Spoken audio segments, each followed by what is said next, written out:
and everything. So proud of myself. And the thumbnail. Yes, and the thumbnail. Yeah? Yeah, you thought you were going to trip me up with that one. Just gotta make sure. Just gotta make sure. Alright, I need to pull out Van Carlo's token. Makes no sense for... oh, there he is. There's the deep V. So deep it goes off the screen. And with a lady on each arm. Even if one arm is lower than the other. He could have sort of gently rested on top of her head. Could we all? He could. I do think this module has too many people with like V's. Van Carlo, Van Castrican. There was another one. Well, DeVargo starts with a D, but it just sounds so much like the others. It might as well. That's why I always get those three mixed up, and I have to give them nicknames. My next character is going to be a V close to that. Oh, don't do that to me. And the thing is that some of these characters were never meant to be like so Van Castrican was never meant to be as big as he was, but Mary had to invite him to dinner, and you know. I mean, to be fair, he probably also wasn't supposed to like really just biff it.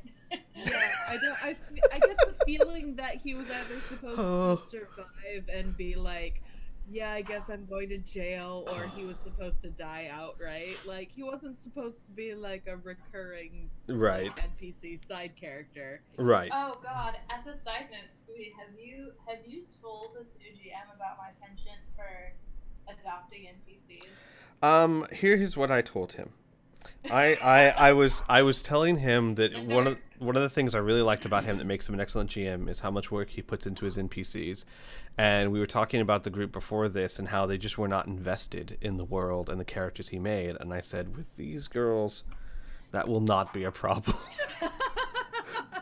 If you put the work into the NPCs like you've always done, that will not, investment will be the least of your concerns.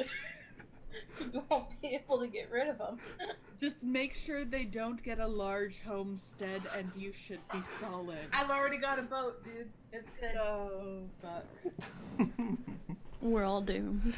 Oh, but that's true. I guess Katia and Rin don't know about Van Castrican being the all-time easiest boss fight because he pretty much just defeated himself. That's why I want those fumble cards back. That was so fucking funny. It was. He rolled a natural 1 at the start of the fight, fell and hit his head on the bed frame, and then they rolled a natural 20 on Intimidate, and basically that was it. Fight over. It was a 2-move fight with what should have been a badass boss. And he had like his very first roll. We were like, what, level 2? And he has a +9 to hit. Oh. Well, because a really nice bow. Because he was the only character, so he was supposed to take on the whole party, right? So he was, and I remember spending the whole fight going, he's really hard, guys. I promise, he's like a real threat. He doesn't look like it right now. And like even afterwards, guys, really, he's a badass. I promise. Even afterwards, they convinced him to join, and he started helping them in a fight, and was still just sucking balls. It was horrible. He had a concussion, man. Don't take it out on him. So now he's sitting in the orphanage, almost dead from blood veil. So you're telling me this was like a level 5 or 6 fighter, and he was doing worse than the level 2 character? Oh my god! He basically defeated himself. I wish I was kidding that it was like a 2-turn fight. I think he missed one arrow and then he went down, and that's it. No, I don't think he actually was able to send anything off. Really? Like, I thought he whipped one. No. I'm like 99% sure that he rolled to hit. He aced, his first roll, and that's what made it so tragic. His first roll of the fight was a nat 1. Yep, was a bloody nat 1. I've had some bad boss fights, but oh no. I'm changing the thumbnail again just in case, Shogun. I changed the title in the thumbnail, but apparently, I don't know, YouTube's weird when it comes to updating things. I really should do this maybe an hour beforehand. Maybe it takes some time to update. In any case, let us get started because, oh boy, do we have an interesting night ahead of us. Oh God. So first things first, a little bit of a recap. Rhea and Aras and Muri came back home to the orphanage, worried about Anna and the children, only to find that the house was besieged by a group of thugs under the command of someone by the name of the Old Emperor, who, Muri, even having lived here for quite a while, you're not very familiar with. It's not like you kept tabs on all the gangs, right? It's not like you subscribe to, daily gang news, but someone that big, we thought you maybe at least would have heard of. No, this seems to be a new player or someone under a new name or something that you're not entirely aware of, but Some fucking schmuck they dragged out of the river. but you do find that they had been besieging the orphanage because since the orphanage was built by literal angels, it is one of the sturdiest buildings in Old Corvosa. Like, I know we didn't touch on it too much, but you are a rock-solid stone and wooden building surrounded by hovels. And I will say that, at least because I believe, Mira, you actually made that request, it doesn't look spectacular. It still kind of looks like it fits in. But anyone that knows architecture is going to be able to tell this is a solid building versus a crumbling building.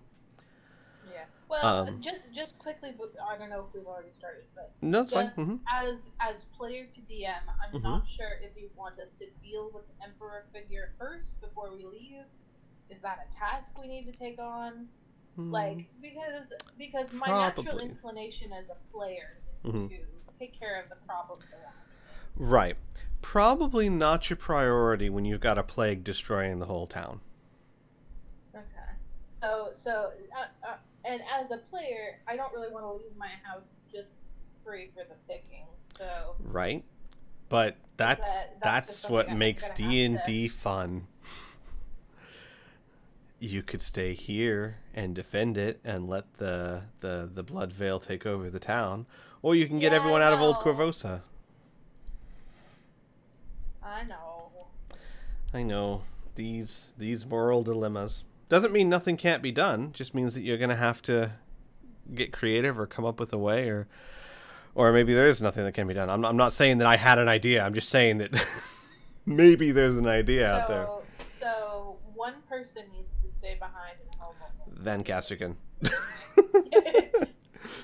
He's already almost died once. Leave the man alone. So you guys came back to find out that the house was actually being defended by Van Castrican, Anna, with the frying pan. Which, by the way, where your good frying pan is now dented in several locations.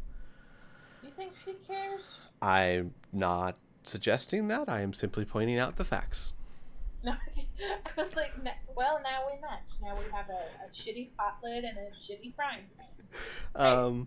And Amelia, who had actually come back due to hearing about the Blood Veil and being worried for her friends. She left Triana and her mother back at an undisclosed village nearby and came back to make sure everyone's okay. Which, if you think about it, her not being a healer at all, maybe not the best move, but at least it shows dedication and friendship. So you guys find that you were able to actually drive off the bandits with some intimidation checks and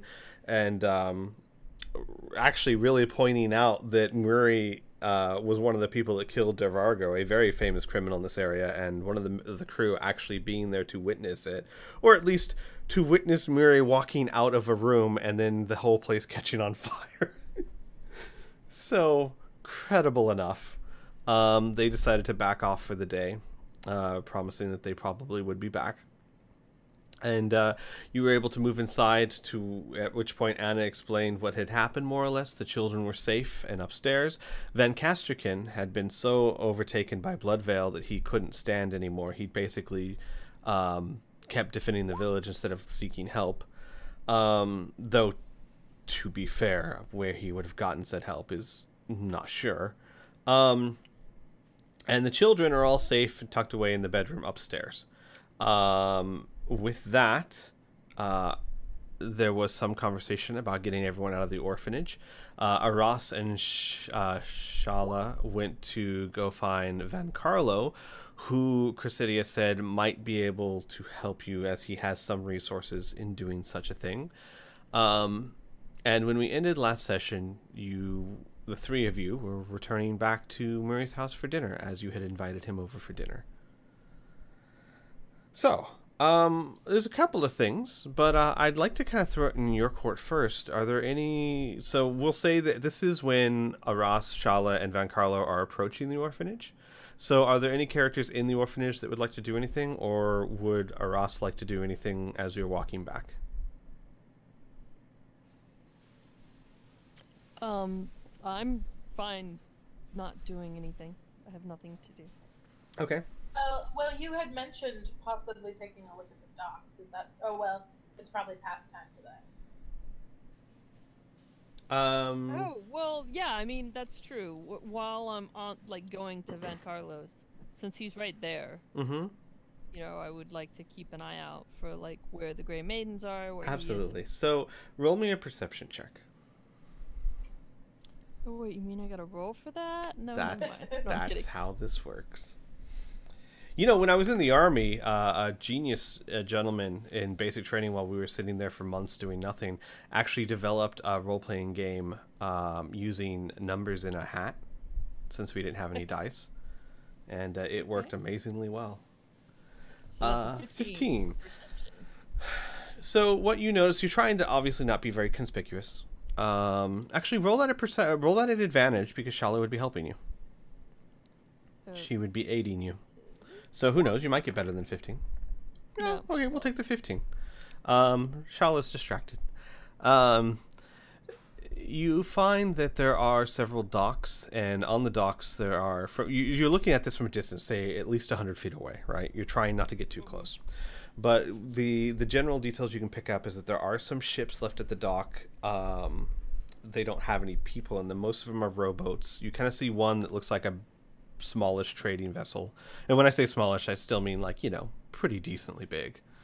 And you see what looks to be on you see one dock stretching outwards, like here, let me just do a quick little drawing for you. I'll have something a little better for you a little bit later on, but look underneath your tokens. So if the water is here, right? We'll say that's green water because reasons. There is a horizontal dock that runs along the shore like this, right? Okay. And there are, every so often, there are docks that go into the water, you know, like a dock. You see one of these that jets out into the water, and at the end, you see what looks like 3 figures. 2 of them are obviously Grey Maidens. It's hard for you not to tell that armor by now. Okay. And they seem to be flanking another individual wearing robes. Robes that fit the same description of what you saw when you were in the river. They look to be like members or staff or someone having to do with the academy. Okay. And then, of course, you see barrels and a couple of crates, but that's what you get of note. You see one of those docks, and it has 2 Grey Maidens and what looks like probably some sort of magic user. And they're just kind of standing out there, chilling on the dock. Looking out over the water. And then what you can see, even at this distance, and from what you've learned, it's probably no surprise to you, the Grey Maidens are standing, like, undistractedly. Very, very dedicated guards. And that's basically what you pick up on your way to Van Carlo. And then, of course, you meet Van Carlo, you invite him to dinner, and you are on your way back. Anyone in the orphanage? Would you like to do something while this is taking place? Nope. We're just kind of got our hands full. All right. What are you gonna do with the kids? Like, you haven't been upstairs yet. No, she's waiting because she wants to have food ready. That makes sense. So Anna would actually kind of tend to Van Casterkin, get him up in a chair, get him some water. She'd Does probably... Does he need healing? I know I already... No, believe it or not, he doesn't really have any real wounds beyond the superficial. He was not taken down by thugs. It's very clear. He was taken down by sickness. Despite what your first impressions of him may have been. So, no. Rest is really what he needs. Rest and food. Okay. Anna takes care of him. Amelia and Rhea, what are you guys doing during this time? It takes probably about a good 45 minutes for Aras and Shala to return.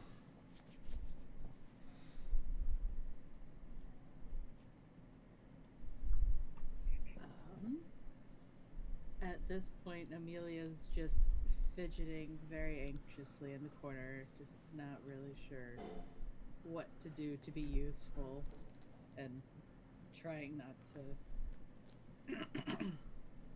I guess, bug anyone at this point. Understood. If she looks like she's not doing anything, guess who's going to be chopping some vegetables? I guess she's chopping vegetables. I should also point out, just in case it becomes relevant, these right here are pillars. They're actual support pillars, so they go all the way up to the ceiling. This is the table that you guys eat at. This is like the sink, the stove. These are stairs that go up to the second floor. This is the one fireplace. And that's a fountain, actually. I'm sorry? It's a fountain. Oh. Yes. It's a fountain. It doesn't matter to me, but that's like the source of clean water in my house. Gotcha. If you want it to be a fireplace, it's a fireplace. Well, we can adjust, but you need a fireplace somewhere. How else are you going to warm the place? There's no centralized heating. The stove. That is not. No, that's not gonna. That's not gonna warm the orphanage. Like, I get where you're coming from. That'll warm this area. Listen, we might as well just set the children on fire if that's where you're going. And then we can just leave it as a fire. And then of course this is a beehive. In case there was any doubt. Hope no one's allergic. Oh, I thought that was a basket that had fallen on the floor. That Nope. makes so much more sense. Yeah, I thought it was a basket too. Miri, here's a good question. Is it an artificial beehive or a naturally constructed one? It's made of stone. It was clearly constructed. Got it. So it's not a natural beehive. It's a permanent fix. It's not like opening up your closet and finding a huge nest of wasps built-in thing in your closet. Oh, No, it's built into the foundations of the house. I have pictures. It's not pretty. Oh. So that's the orphanage, and then of course there's the second floor that has your rooms and the kids' rooms and all that. And later on, guys, we can decorate it as you see fit. Probably if and when you return at some point, we'll worry about that. Let's just leave it as a solid when. Thank you. Yes, sure. Whatever makes you comfortable. All right. So, and then Rhea, what would you be doing during this time? I want to say like checking on the kids, but she wouldn't feel like that's her place. So she'll just help out Anna with what Van Casterkin, right? Yes, Van Casterkin. Same with Murray. I don't know yet. You can tell that he has several superficial wounds, small cuts and nicks here and there that have already stopped bleeding a long time ago. Some of them already scabbed over. But more than anything, he just looks very weak and tired. Like someone who'd been suffering from a disease that was magically cured. Here's an interesting question. Has Rhea ever actually been sick or with disease? I'm assuming that immunity wasn't for her entire life, right? No. So she does have some idea of what it is to be sick or in that state. Yeah. Okay. It's important to know. It's good to, because it's hard to empathize if you've just always been immune to sickness. All right. So with that, Aras, you spend your trip back with Van Carlo with small talk. Van Carlo seems to be very, very good at two things: ignoring all the chaos around him and maintaining his posture of nobility. For as you know better than the others, he is a low-ranking noble, but Van Carlo is a noble all the same, and still renowned for his swordsmanship. So this stature, this persona that you grew up around, he is as good at it as anyone you've ever met. Roll me an insight check, though.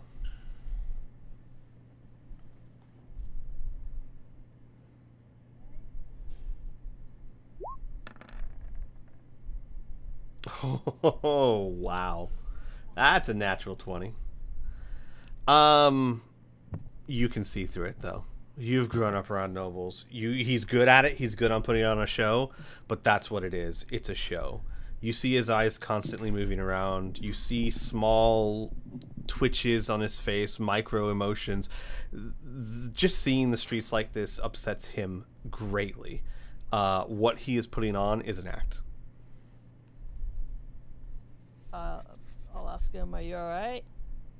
Of course I am, my dear. And even delighted now that I've been invited to dinner again.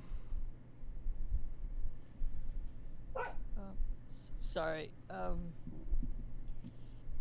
Well, it's good to see you, too.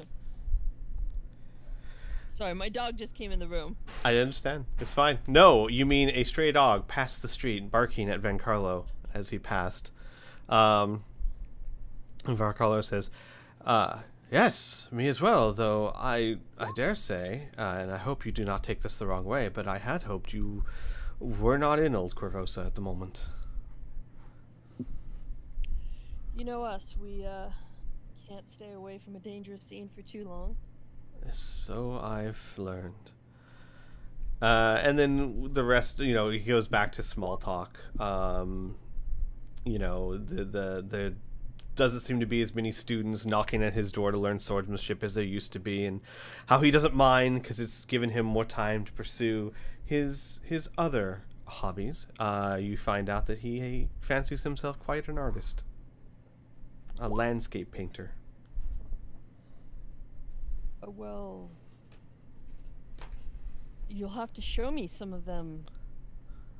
Well, of course. Perhaps after dinner at some point, or sometimes down the road, I would love to invite you over to show you them. Probably sometime down the road. Of course. We are busy after all. I do think that dog is following us. You don't by chance have any food on you, do you? No, I don't. I think they're running away from whatever that loud beeping sound is. That's the downstairs neighbor's fire alarm. No, he goes, oh, silly me, I forgot. And he pulls out what looks to be a from his pocket, like a half-eaten, what looks like flatbread. That was just in his pocket, wrapped up in some sort of leaf, and he goes, I must have forgotten I had this. This is probably what it is. And he kind of throws it to the dog.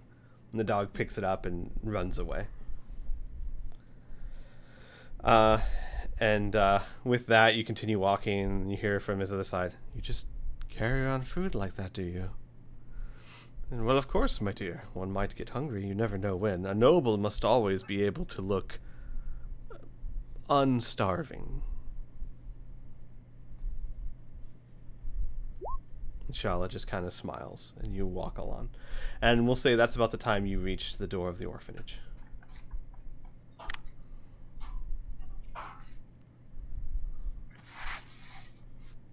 So I'll just, open the door as we're walking in and say, well, here's Van Carlo. Van Carlo pushes past you into the orphanage, saying, hello, Murray, mistress of the cook fire. It is too good to see you again. He'll walk up to Murray and draw your hand away from whatever you were doing to kiss it in a deep bow. He's got a knife in her hand. Yeah. And he's a swords master. He knows how to get around such things. And takes a deep bow and kisses your hand and says, I am honored beyond words to be invited once again to one of your delicious meals. Amelia is very pointedly faced away. If I don't move, maybe he won't see me. And as he actually stands up, he goes, why, there's a scent I have not caught in a while. Oh, no. And he says, you, miss, we've met before, have we not? Ah! As he comes around the table. Yes, the most gorgeous Lady Amelia. Well, it is a pleasure to see you again. I had thought you had left town, as he again bows and kisses your hand. She also wields a knife. She's cutting like onions or something. She's just staring at him like knife at the ready. Like, not like ready to stab, but it's like raised up. And she's just like, oh, right, hi. Hello. I did not know you had gotten back into town. And he lowers his voice, is your sister okay? Such terrible business I heard about. Yes, she's fine. Well, excellent. Excellent indeed. And he'll kind of go about the room and, young Van Casterkin, what delight to see you here. You, oh, dear son. Like, he's just kind of at a loss for words. This like, Van Casterkin. Like, wow. Van Casterkin's got, like, sunken eyes and pale skin, and he's just like, oh, working you hard, are they? Jesus Christ. Van Casterkin just kind of waves him off, and then he comes back around. And, dear sweet Paladin Rhea, though we have only met once, I could never forget. And he bows and kisses your hand. You are well, I hope. I am. And yourself? As delighted as can be expected, though I dare say this invite has come as a bit of a surprise and a pleasant one at that. Well, I'm glad you could join us. As am I. And with that, he kind of unbuckles his sword belt and puts his rapier down and starts rolling up his sleeves, and he says, well, I'd never be one to said that I would be cooked for and not cooked with. How can you use me?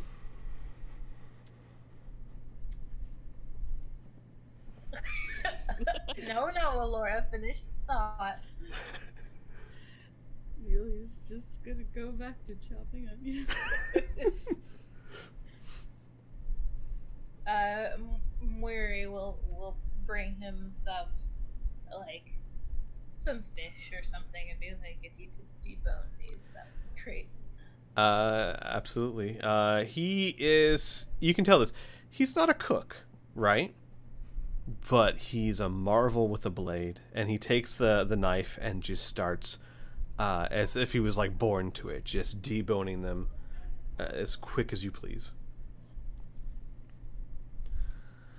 And with that, as that goes on for a couple of minutes, and Van Casterkin spends the time in cheerful talk. Oh God, as Charla is in the orphanage, not just standing out there by herself. Guys, no one actually invited me in. I guess I'll just stay here. The several minutes pass with him making bright, again, small talk. And within a few minutes, there is a knock on the door.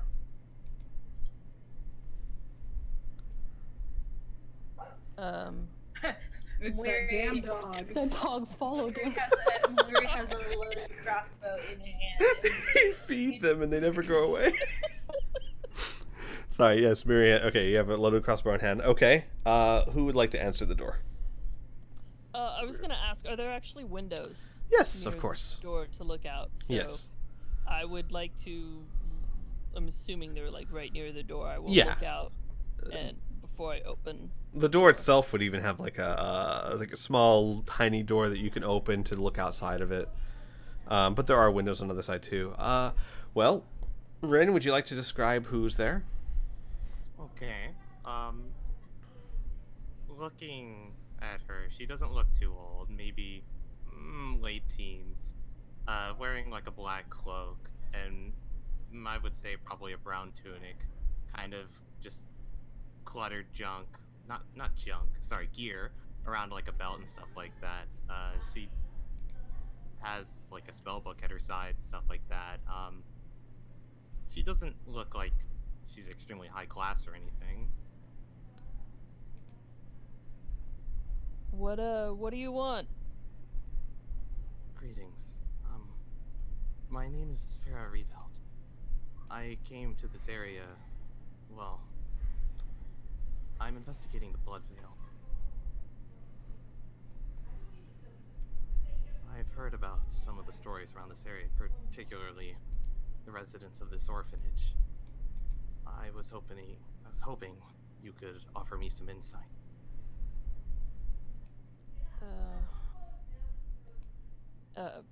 And Araz will kind of look back at Mori. Is it for some kind of guidance to open the door or not?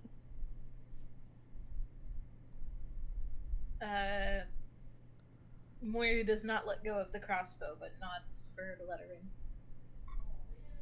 Okay. So open the door and kind of step back. We'll step in and look around a bit very quickly and say, I understand that you're apprehensive. Looking outside, it seems as I was not your first visitor. Unfortunate. More specifically, though, I came searching for answers related to the Blood Veil as I discussed with your friend. I have heard, and I assume she's probably addressing this to the person aiming the crossbow at her. I don't know if it's aimed at her or not, but it is. Okay, Oh, it yeah. is. Well, she doesn't seem too concerned.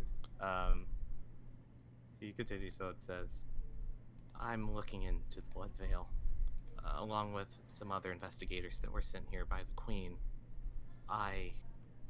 Well, with as little leads as we have, this was the first place I decided to check after not really finding too much. And what would outside of Old Corvosa be referred to as? Just normal Corvosa? Well, New Corvosa. no, it depends on what part. Really, it'd be just to refer to by what part of the town you're talking about, or if you're talking about the town as a whole, you'd probably just say outside of Old Corvosa. You know what I mean? Okay, right, Yeah. right. Well, outside of Old Corvosa, not a lot has been coming up. You say you were sent by the Queen? Yes, that's correct. And she'll pull out a scroll and show it to you. It's, for all intensive purposes, appears to be a warrant authorizing her investigation.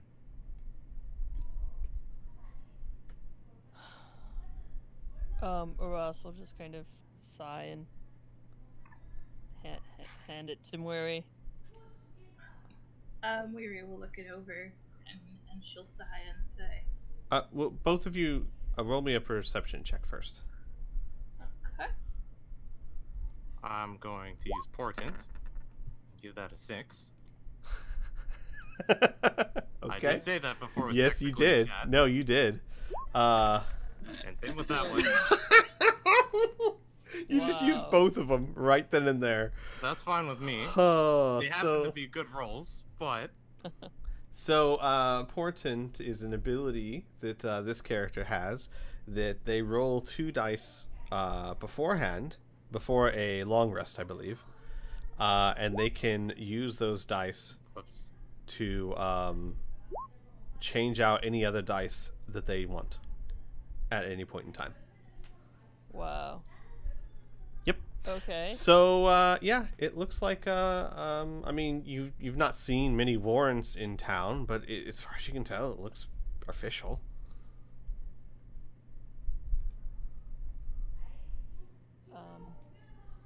And how do you think we can help in your investigation?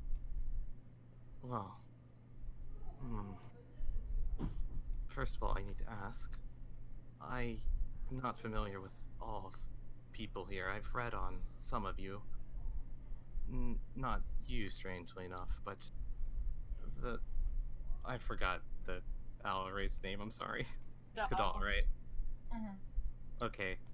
I've read about the Kadal, and I know about Van Carlo, but I guess to preface, to get to the point, is would it be safe to speak in front of everyone here? Van Carlo actually says, "You know about me, but I have never met such a creature as you." And he steps forward and takes your hand, bows low, gives it a kiss. There's sort of like an instance of, what is he doing? Like just staring at him. Right. And she raises an eyebrow to it, but continues, like she didn't really care too much. Back to what she was speaking about. As I was saying, I don't know about everyone here. Is it safe for me to go in detail?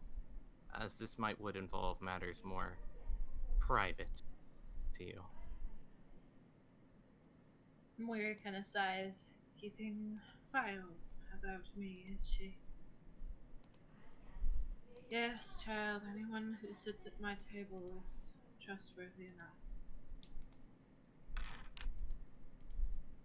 Well, and I guess something I should ask first of all is, I was curious while looking into the matter. I haven't actually discerned how the blood veil is being spread. Would you happen to know?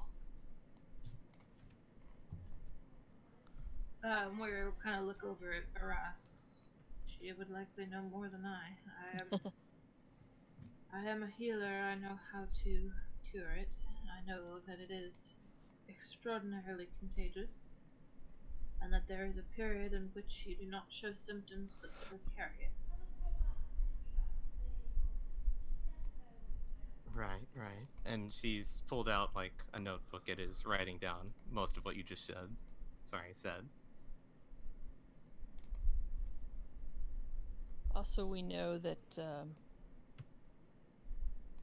you die within 7 days within coming in contact, and it's spread by touch.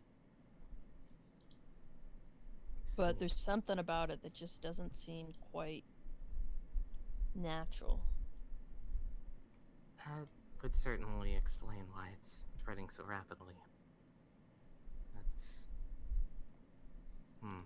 So, you saying it's unnatural, do you believe that this is something mechanized?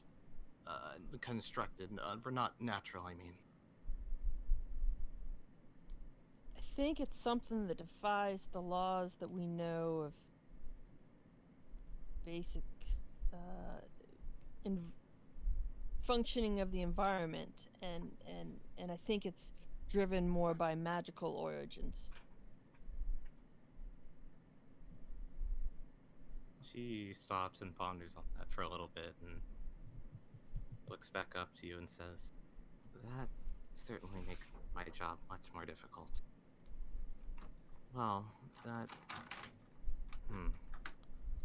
If it is driven by something like that, would you think that simple spells like dispelling magic would do something to it? I have no idea. When you start talking about magic stuff, you're getting out of my realm of knowledge. I see. Well, to reconfirm, you believe that this isn't something natural. You think it's possible that someone is spreading this, maybe not by touch individually, but that they originally created. I mean, is that right, Squee? I mean, yeah. Just as an accurate summary. Okay. Yes, that's exactly what I'm saying. Okay. Then that follows my suspicions even closer than I thought. Well, not that long ago, there were reports of a student at the academy disappearing. He left without much more than an argument with his professor and was involved in, for lack of a better term, rituals of death. I mean, his roommates weren't very specific, and their testimonies, although mostly illogical, it was difficult to sort through. I was wondering if you could provide me with more insight. I believe his name was Faust Royston.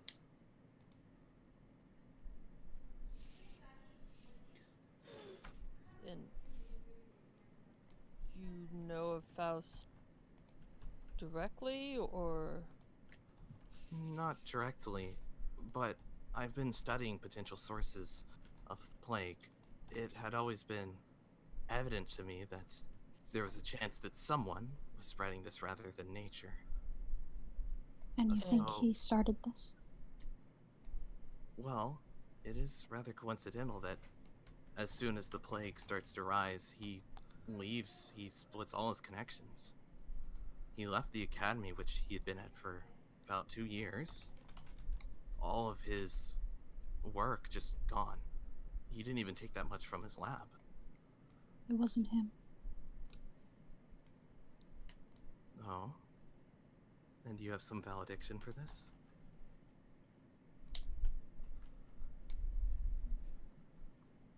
I simply know it wasn't.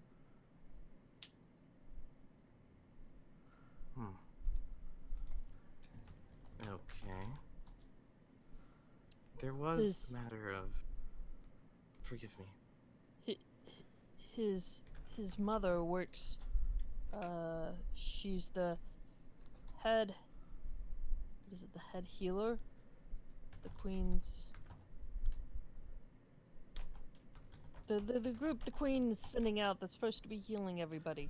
The doctors. You would know they'd be called the Royal Doctors. The Royal Doctors. So sorry. That's fine. She's the head of the group. She's supposed to be Faust's mother, or some direct connection. She crosses her arms for a bit, putting her notebook up, and says,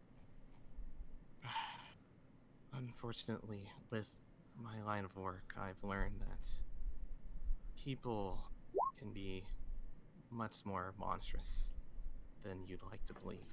Such connections wouldn't hold them back from something like this. And I don't mean to imply immediately to incriminate him of such actions. I just believe it's very possible."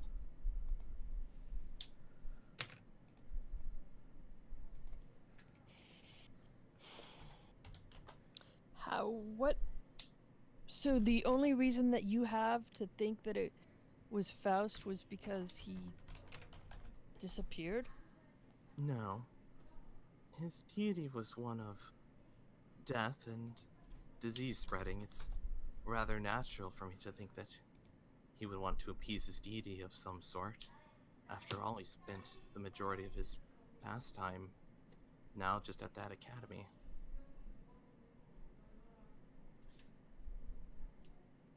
And the reason I think so is that he might have been spending his time there working on this.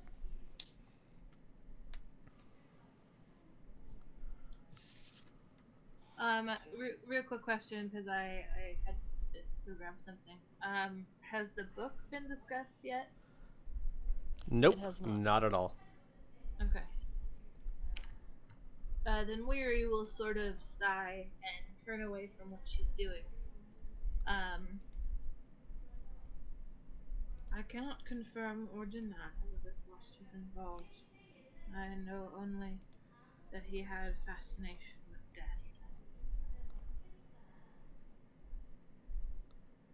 Well, we have evidence that might support it being the magical work of someone who is seeking to, as you said, appease a patron.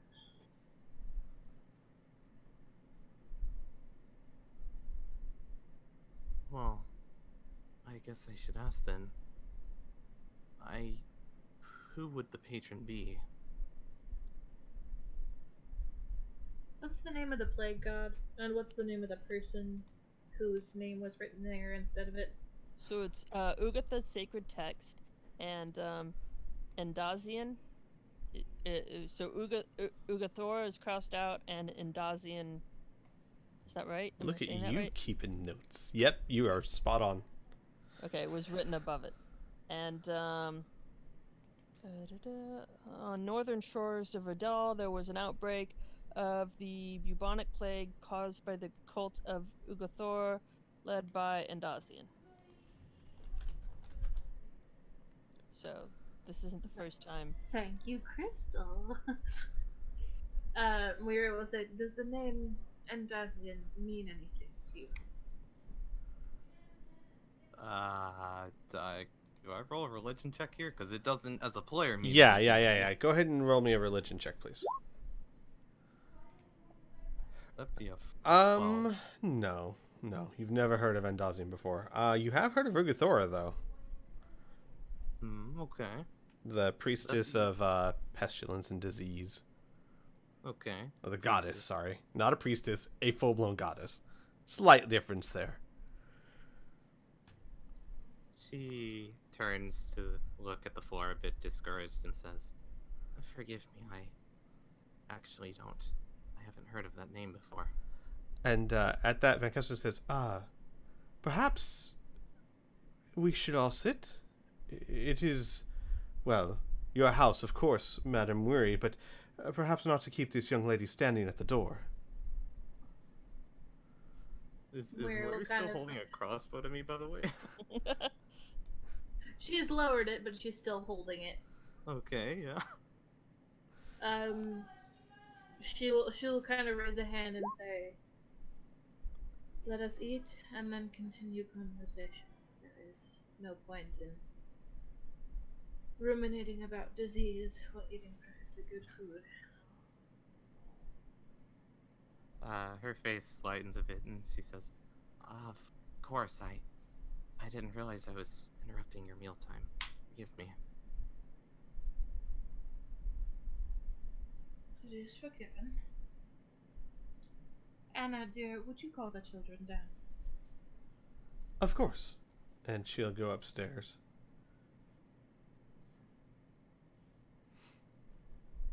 And in about a minute or two, you would see Anna come back leading a gaggle of children who I'm not going to move right now simply because there's a lot of tokens to move. But there they are. There's the kids. They come down and eat. But that's like 20 some odd tokens I am not going to manage at the moment.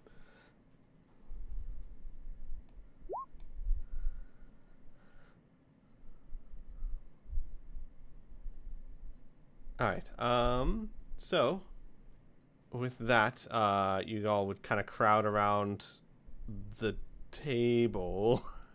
It's gonna be a tight fit. There's a lot of people here. Shala will actually sit with the kids, as someone, and Anna would probably as well. I sit with the kids. Van Casterkin's gonna, Van Casterkin's actually going to, yeah, he's gonna stay. He's gonna be part of this conversation. He's gonna drag himself over because, kind of lean against the pillar. Are there chairs around? Yes, I didn't actually have chairs, but I would assume Weary would have them. Probably not enough though. For what, 1, 2, 3, 4, 5, 6, 7 people.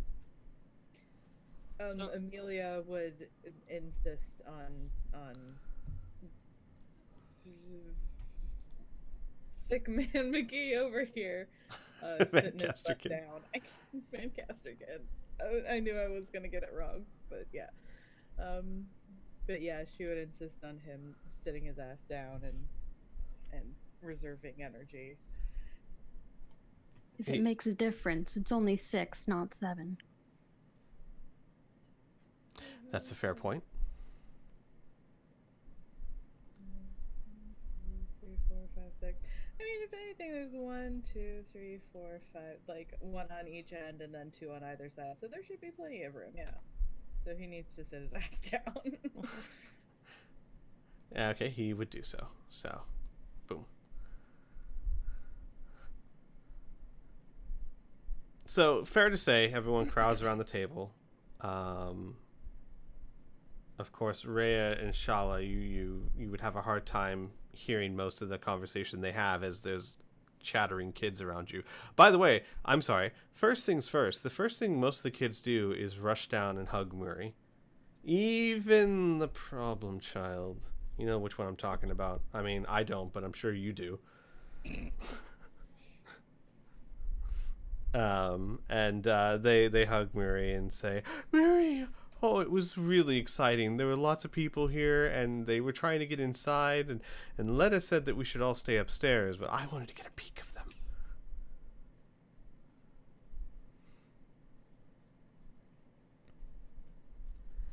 But all things considered, you're able to corral them to the 2 tables and prepare dinner for everyone and set it down, and you all start taking your meal. Murray, what is this dinner? There's like a fish risotto, there's like a vegetable soup and bread and whatever she could get from the market, which is probably mainly fish. So nothing too crazy this time? No. Gotcha. Well, there might be bugs in the soup. You don't know. Right, it's true. Yeah. You Don't can ask, never don't know. tell. All right. So you all sit down to dinner and continue your conversation.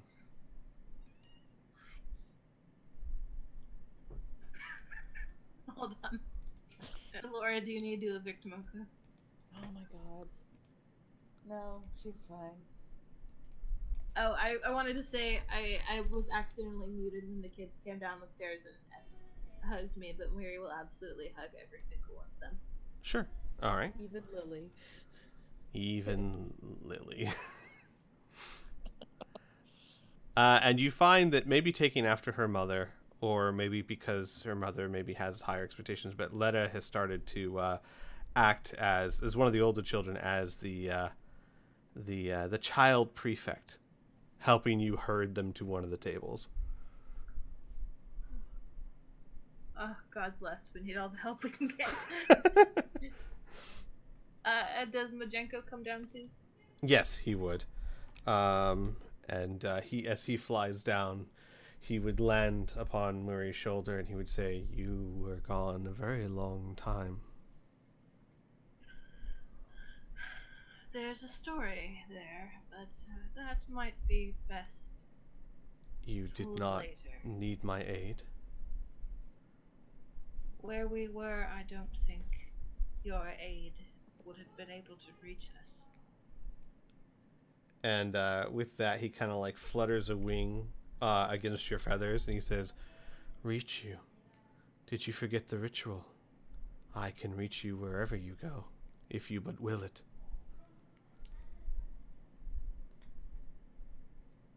I would have felt better having you here. He looks at you and he nods. "Of course you would. That is a habit we shall have to change." And then with that, he seems to just get comfortable on your shoulder. Surprisingly, given his size, the size of a house cat, he's lighter than you would expect. And with his sense of perfect balance, it's not too much trouble at all to have him perched on your shoulder and drape a tail around your other shoulder. He's got hollow bones. He's got the hollow bones.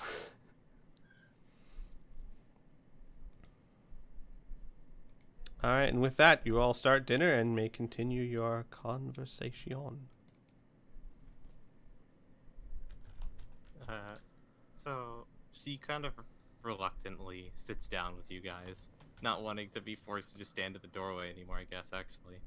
But she'll hesitantly grab at stuff after you guys have done so, and she'll ask, "The paladin, she had stated that Faust could not be behind the blood veil. Is there any reason for that?" he traveled with us. If he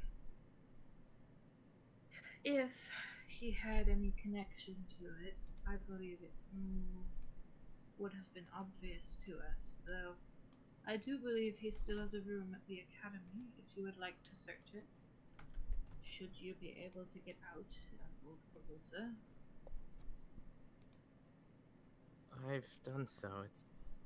The issue is his room and his lab were left mostly untouched. But considering that I haven't seen them prior, I wouldn't know if anything had been taken.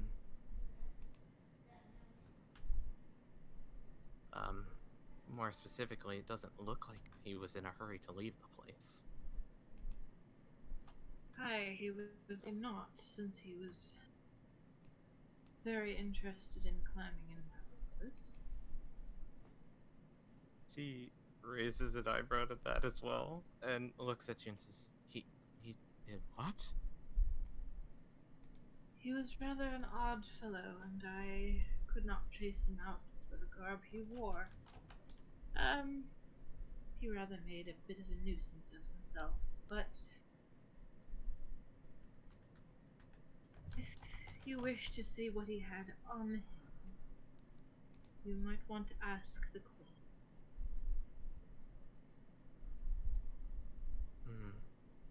Explain. Why would I have to ask the Queen for something like that? Why would she know? Well, let's tell a short story, shall we? I have not been in Old Corvosa. I was not here when the ban was implemented. I was not here because I was in the dungeon under Castle Corvosa.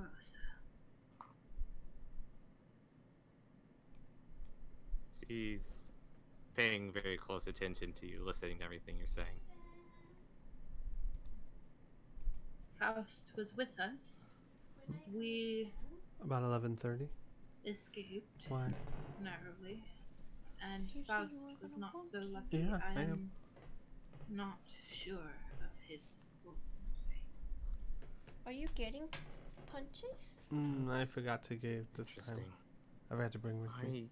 I didn't hear about this at all. What do you have to bring? So do you It appears haven't that the got... details of our Why? You incarceration could have were gone kept largely free a by secret now. from everyone. I did. I got Not free even like the a week Crimson ago. Guard knew. Yes, I suppose that were you sent to the dungeon, that would fall outside of my jurisdiction. Holding. But No, I'm serious. furthermore, Okay. you're saying that they captured him, right? Correct. Oh, no, he got fear away. He may not be with us anymore.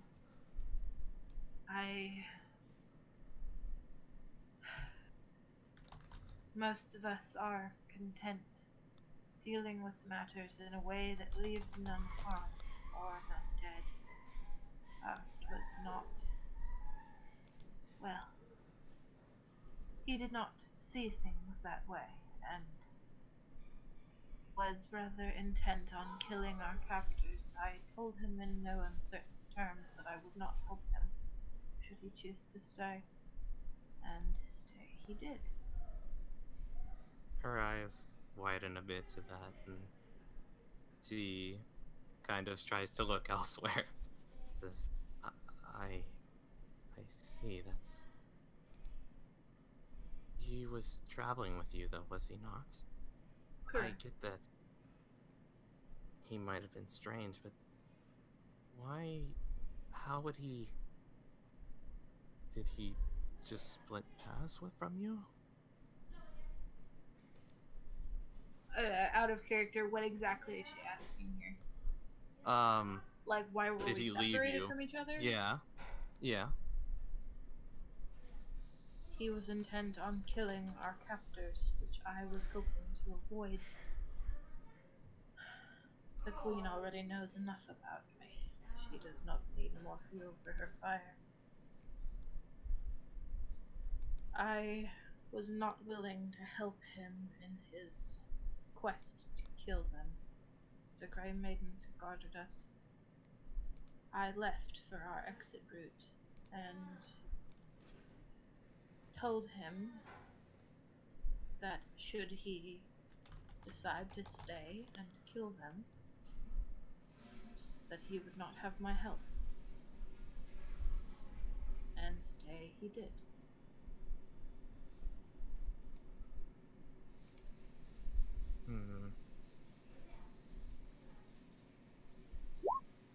Okay. I have a question. I guess, from the position where are you, like, where exactly are you kind of standing? Would you be standing where your token is? Probably be at the head of the table, because she earned it. From behind you, from sitting on the stairs, Aras kind of, like, speaks up, says, like, so you just left him? Because, like, Aras had no idea that that's how it happened. Would you have preferred I stayed with him? He was not a child of us. I could not order him to come with. I tried to reason with him.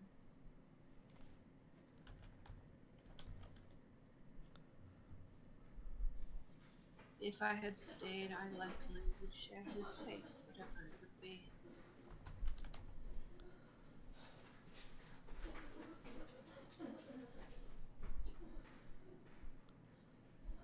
And Aras will just kind of look down.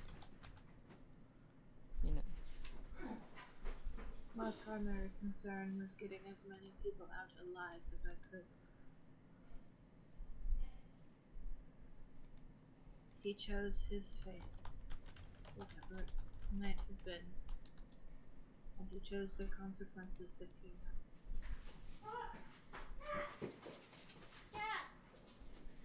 That's true. But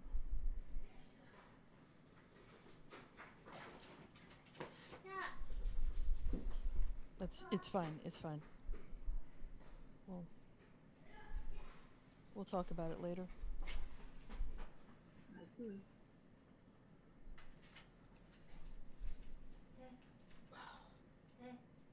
What was the deception roll for?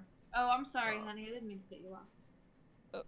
I was just gonna say, if Faust was the one spreading the disease, then it should have changed. The pattern of spread should have changed when we were locked up for 5 days.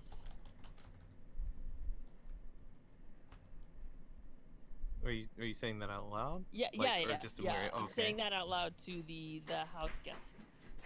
Okay. Well. Unnamed. Yeah, unnamed. Well, she did tell you her name, but I don't think anyone else has asked. The deception roll. I'll get to that real quick because I did roll that earlier. I don't know passive perceptions in this group. I don't know. So, but does anyone beat a 20? No. No. Okay, then no issues then. She looks over to you then, a little bit, I wouldn't say discomforted, more shocked than anything hearing the news about his death, and says, I believe, though, that with our limited knowledge, would it not been possible that he constructed... What do you mean gone? And we'll just placed it somewhere. I mean, however it was I have no idea, probably would not have been by his hand. I'm sure he would have been gone. Not directly, anyway. Real quick, Squee. So yes. Aras, in her brother's notebook, there were notes about him finding the same thing. We've talked about that as a group. Yes, correct? there was Correct. a rat that he found or something. Yeah. Yep. Mm-hmm. And it took 7 days for incubation. Blah, blah, blah. Did you have a question, or? No, I was just going to bring that up because, like, yeah, it's possible that Faust made this. Like, they knew him for what, a week? So she'll say, it is possible that he constructed this. I will not rule him out. And I could not even begin to guess what his motivations were, should that have been true. How, just out of character, how old was Faust? I need to go find that actually. I think he was like 24? Round about that. I mean, that's good enough. Like, you're asking, you don't Yeah. need like the specific age, right? 24-ish. Well, I was thinking that, shit.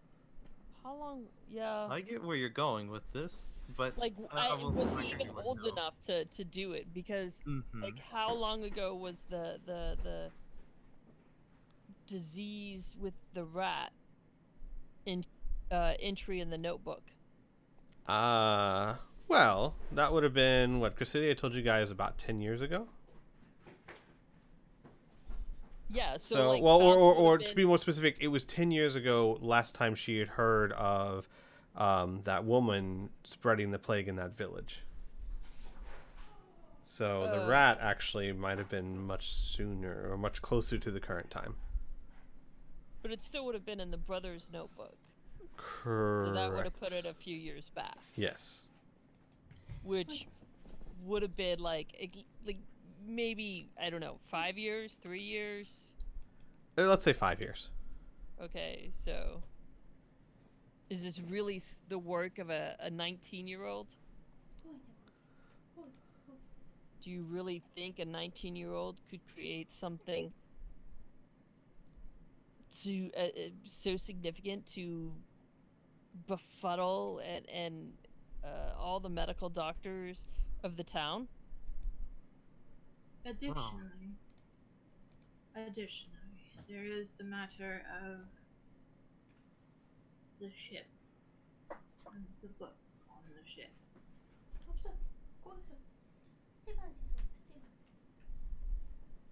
The book? You would have to enlighten me of it. She's looking at her Ross and like. Oh, okay.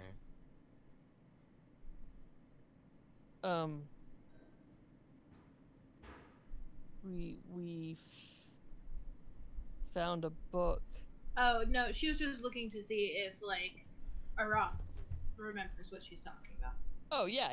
You don't have to explain it. How long have you been in this city, dear? I've been here since I was born, to my knowledge anyway. So you might recall that before this plague started, there was a ship sunk in a harbor close by.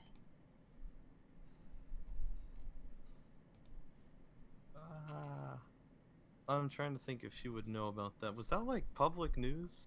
Roll. Yeah. Everyone was talking about it, so yes, you would have heard about it. Okay. Yeah, okay, then she'll say, yes, I did hear about that. Now, Yes. did you hear the rumors that it was, in fact, a plague ship with no one aboard?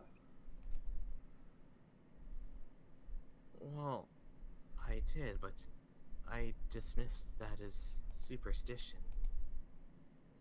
Well, you'll be happy to know that we were tasked with looking into this incident, as several found it odd that a ship bearing no passengers should have been sunk in the harbor, and then immediately following, people starting to get sick. There was no one aboard the ship. There was a few boxes of, trade goods, but nothing worth a merchant trip. There were no bodies, no disease, no rats. A rather terrible sea hag, though, and her pet. The only thing that was aboard was a single drowned man. With him, he had a book. And no tongue. With him, in that book, were other horrible things. I would prefer not to have such an item in my house. It is in a safe place for now, but it might be something worth looking for. I had hoped to bring it, possibly, to some of the more religious leaders in the community, who might be able to point us in the right direction as in terms of its significance. Forgive me for challenging your idea, but as I recall, the blood veil was spread by Tut. You said so earlier, yes? Correct. If the ship, as I had heard, was sunk before it made port, then how would the blood veil have spread? Well, that's precisely the issue, isn't it? Well, speaking more in detail, would it not be possible that something like that was a decoy then? Containing such records is concerning, but I can't see how that ship would be the direct cause of the blood veil. I'm not suggesting it was. And I Van am Castigan, suggesting... Oh, go ahead. Van Castigan would nod and say, "You might not think so. We may not think so. But the average person wouldn't be so choosy in what they believe and don't."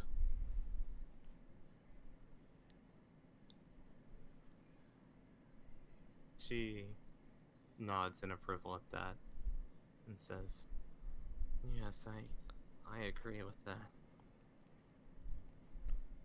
Forgive me for bringing it back to the subject. I fail to see how this would prove anyone's innocence."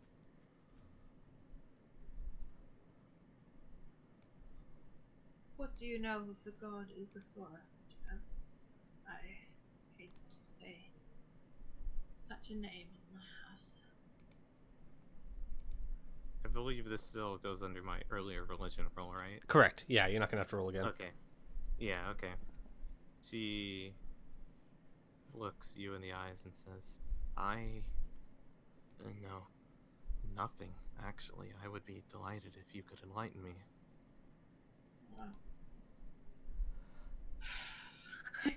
Moira kind of sighs and says a quick prayer. Ugathora is the goddess of pestilence and disease. Now, isn't it a funny thing that I should find a sacred book of hers on a decoy plague ship? And isn't it furthermore funny that any of her followers would defile a sacred object by writing in someone else's name in place of the goddess's?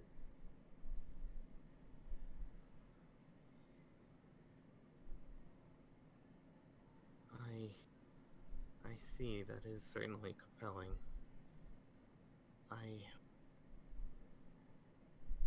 The main concern this brings up with me, though, is that Faust followed a different deity than that. Correct. And I worked very hard to make sure he never got his hands on this book. I do not blame you. Had it fallen under my jurisdiction, I would have made sure that it was never near him.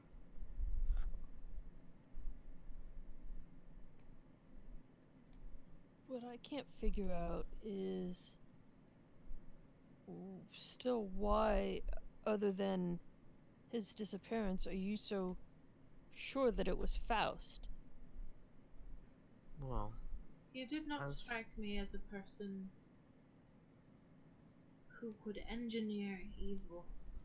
I believe he might create it short term for himself or marvel at it if it came across his path, but I don't. does not strike me as something that would be in character for him for how little I knew of his character. I did mention briefly that I was not the only investigator assigned to this search. We were split up into teams, assigned to different potential suspects. Faust was who I was assigned to investigate, hence my searching of his rooms and his lab, and even pursuing you here. I'm sure that there are others similar to my nature questioning people right now. So, Van Castergan says, sorry to push the point, ma'am, but you have asked about this man, Faust. They have told you what they know. What is it you intend to do with this information? Well,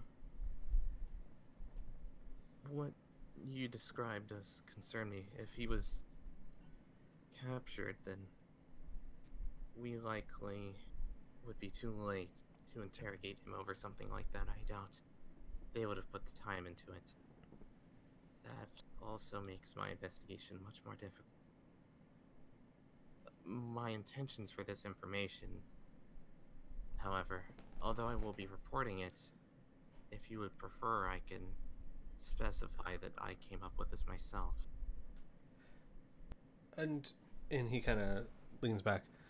Who exactly did you say you're reporting to? Well, not directly to, but I do work under the Queen. Right, but who do you report to? My branch is split off from the Grey Maidens. Although we aren't combative in the same source that they are, we're also much lower in stature. We exist mostly for information gathering.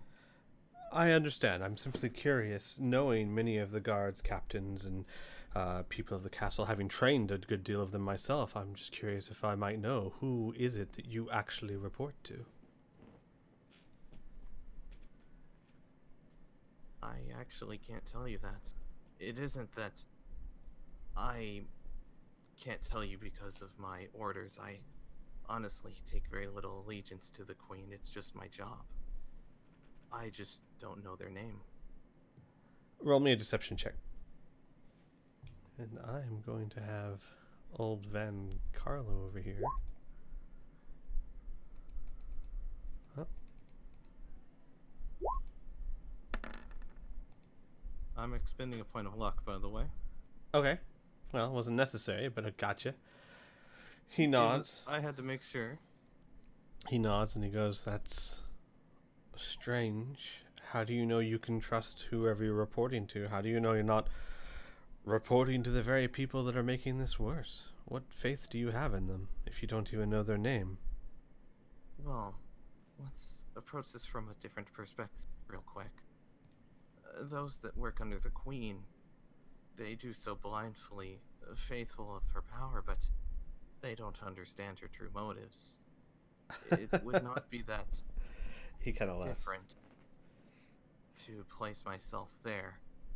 As I said, I don't hold a strong allegiance to the Queen, nor to the Grey Maidens or my superior.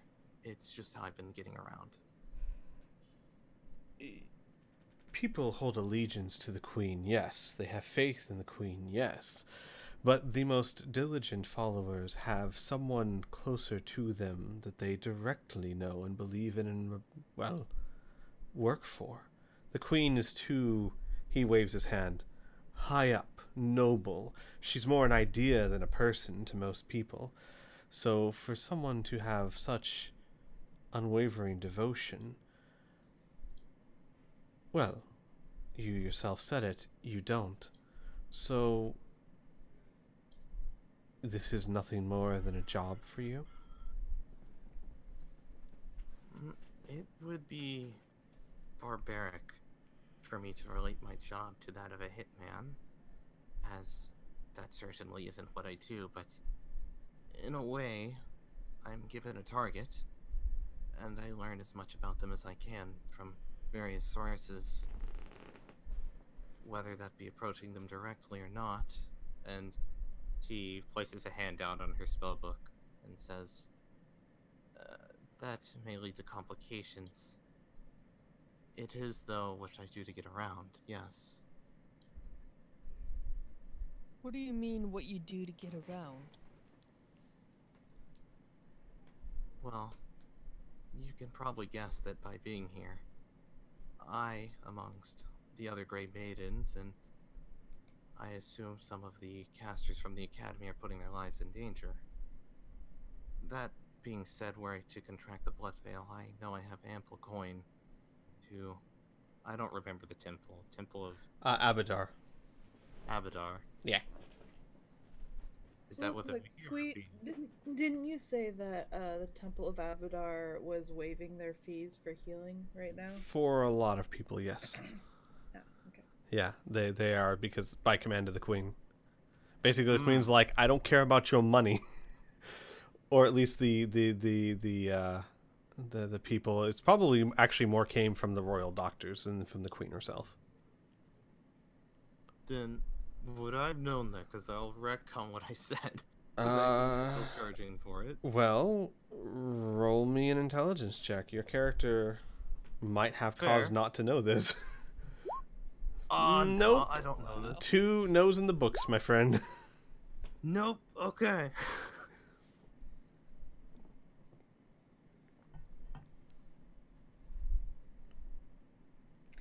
Well, I don't know if I would know that. Or Amelia would know that. I just know that I know that. So. And Muri and Aras and Rhea and Shala, of course, definitely would know that. Yeah. Just right. Mention.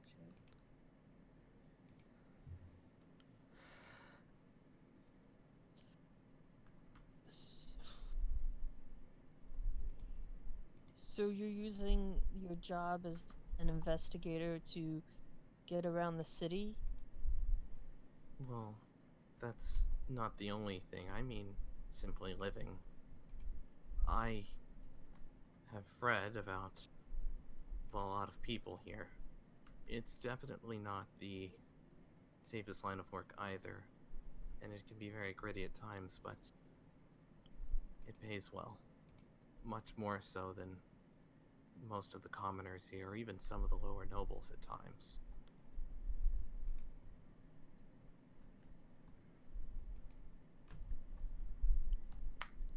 Well, we've answered your questions. What else?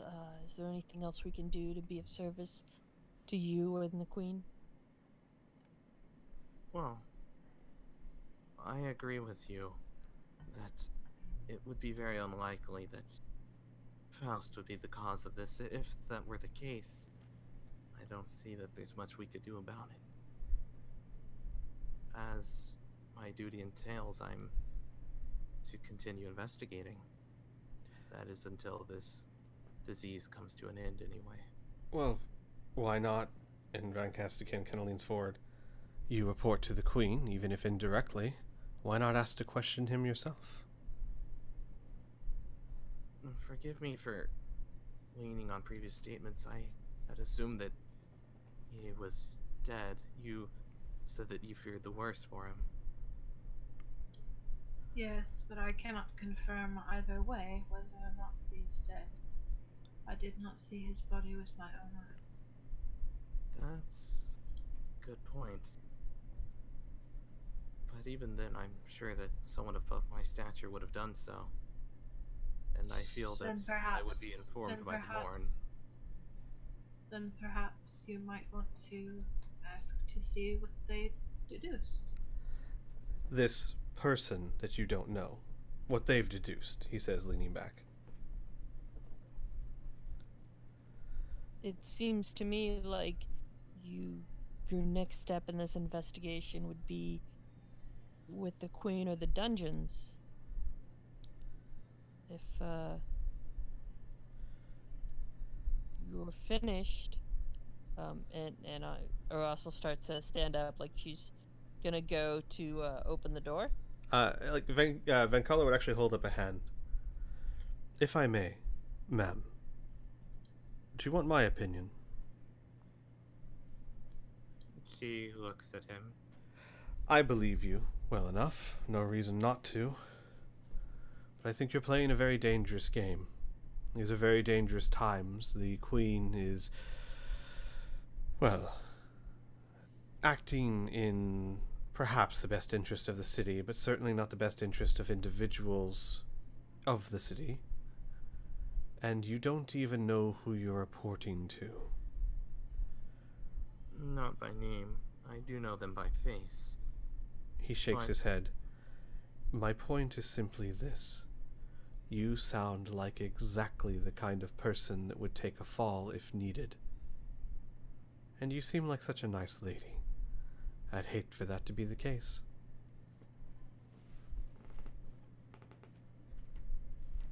He looks at him firmly and says, if that's the case, what do you expect me to do about something like that? He throws his hands up. Walk away. Or, you said yourself, you have no great allegiance to them. They're simply a way to get around. Walk away. Simply don't report in. Simply disappear. Become another face in the crowd. Find a new line of work. You have a spell book. I assume you know how to cast spells. You could make quite a living that way. One that doesn't rely upon reporting to people you don't really understand. It's true that I have a spell book, but it would not be something I could use really to maintain a living off of. It's more useful for interrogating people. There's lines of work for that. Certainly. He shrugs his shoulders. It is, of course, your life and your call. Just understand. I've seen the ugly side of politics in this town. And every noble I know loves to have someone just like you. Young, very good at their job, and too naive to understand what's really going on. Not to insult you, he says quickly. Simply that my guess is you haven't had a lot of experience with the nobles of Corvosa, have you? Only through reading. Not much face, no. I see. Well, allow me to lay out a scenario for you. A noble, perhaps with the Queen, perhaps even against the Queen, wants to look into this Bloodveil issue. Maybe for their own gain, maybe for altruistic reasons, could be any number of them. So, they find someone, much like yourself, dedicated, good at their job, not asking too many questions, and have them report to someone who reports to someone who indirectly reports to the Queen. And if this person is successful, finds information, great, maybe they can use it. If this person is unsuccessful or bungles the mission, well, they can wash their hands of it, because they don't know this person at all. In fact, you can't even name who hired you. Not directly, just the Queen, and no one would ever believe that. Just a scenario, one that I have seen more than once.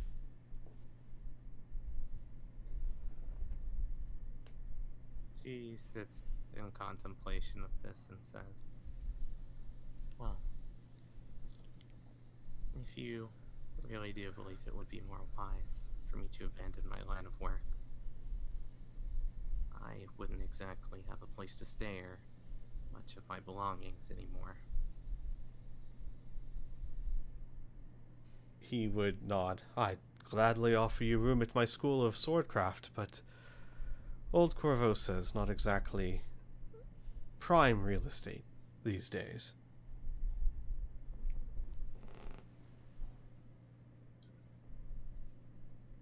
Which brings me to why I have returned. I too seek the source of the Bloodveil. I too wish to see its end. I have many irons in the fire right now, but not the least of which are my children, and it has become plainly obvious to me that I cannot leave them here. As you say that, Carlo holds up a hand again. This is not the type of conversation to have in front of someone who reports to the Queen. And he looks back to you. gosh, I gotta remember your name. You, Freya, and goes, no offense. She looks at him and says, well, as you said, I don't report to the queen, but I report to someone below her. That being said, it isn't exactly that I like this work. If you aren't lying to me about being able to get around in something other than this, I'd like to take you up on that offer.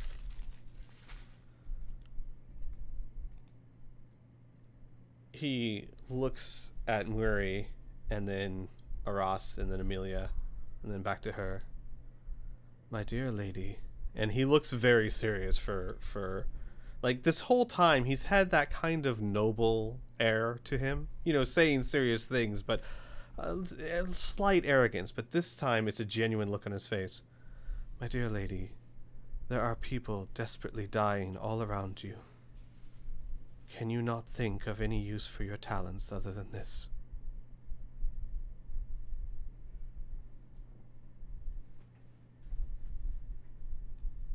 Well, I guess I'm just not used to having someone to tell me what to do.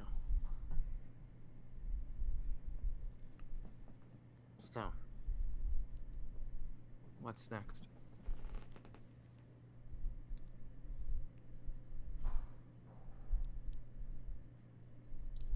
It sounds, my dear, like you have a decision to make.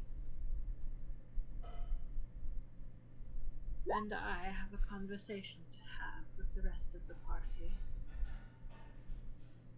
Amelia, you have a plus sign. This is more for player knowledge. I feel like at one point there was a discussion of like Zelora and the cards can like do a reading on like a person or something like that. Their future, not the person themselves. She can kind of foretell things that might happen in your future, but she can't really like give you an impression of who a person is or what they're like, unfortunately. Right. Never mind then, ignore me. I gotta just remember that she got to sit in prison for me for like a week. Whoops, sorry. She's sitting in a prison chest. Mary, guys. When Go ahead. yeah. No, it's fine. No, I was done.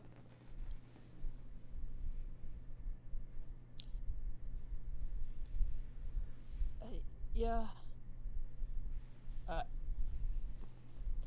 I mean, I don't really trust this person, especially when they're saying, you know, so quick to suddenly turn and ask Carlo like what's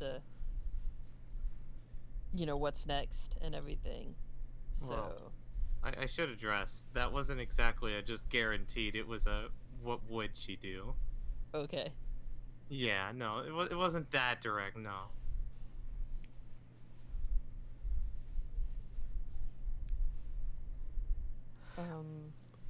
Well, as Muri was saying that you had a conversation to have with the rest of the party, you guys can just follow that line. Can pick up from where Muri left off.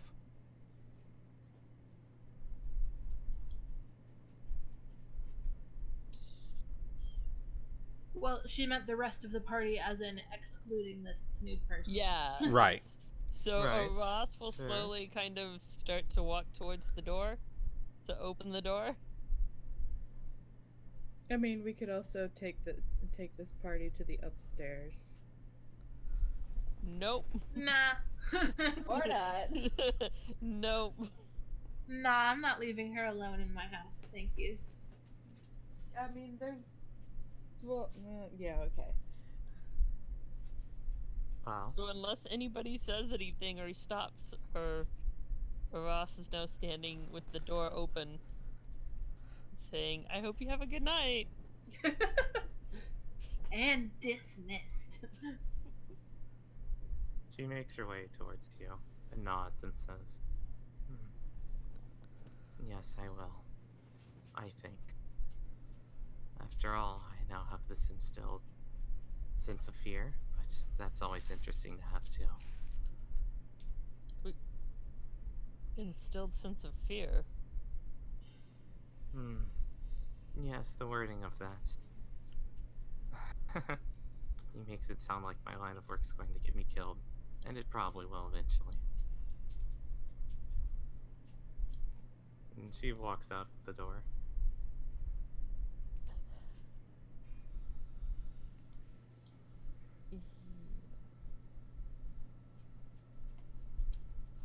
Yeah. I'm sorry, Joe. It's just like right now, somebody who works for the Queen. You know. Oh. Oh. No. Yeah. No, Joe, you were too good.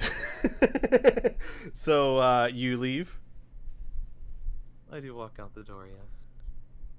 All right. The second the door closes, Shala stands up quietly, comes over to the other table, sits down. She's lying. About which part? I figured it was one of them. I don't know. I couldn't exactly hear the conversation and all the noise, but I know how to read bodies and body language. She's good. She's very, very good, but she is lying. She is not telling you the truth. Her line of work, as I am supposed to believe it, is information gathering. I have no reservations that she was probably lying about everything. Who knows?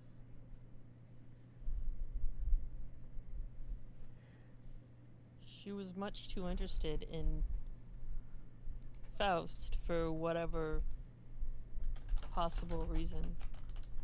I don't believe her interest in him was work-related. Or even if it was, there are other more obvious lines of questioning she could have taken. His caretaker, his sister, any of the staff at the academy. Not to mention if she was looking to investigate Faust. Shala's eyes widen. Her sister? Don't you know? Wasn't that his sister? Did you not see their eyes? Their eyes are exactly the same. Well, that would explain an awful lot then, wouldn't it? Damn, inside of 21. That was a good roll. It was a really good roll. She didn't even know what was happening. She was just reading your body language. Amelia completely stops mid-sentence and goes, never mind that. What? What do you mean? She was Faust's sister? Their eyes are exactly the same. Unusual eyes. How could you tell under the mask? You can still see the eyes. In fact, that's not much else you can see. Yeah, I know. Well, and I imagined they were like tinted windows.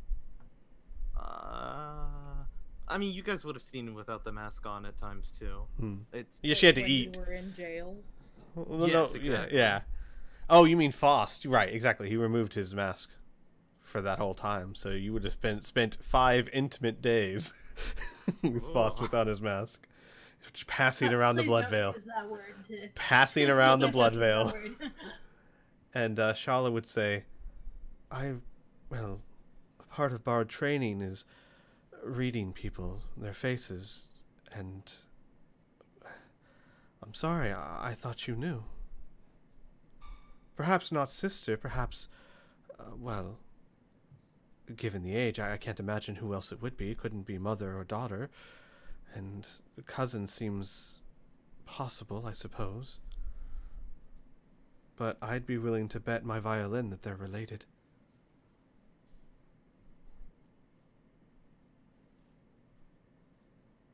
This is likely true.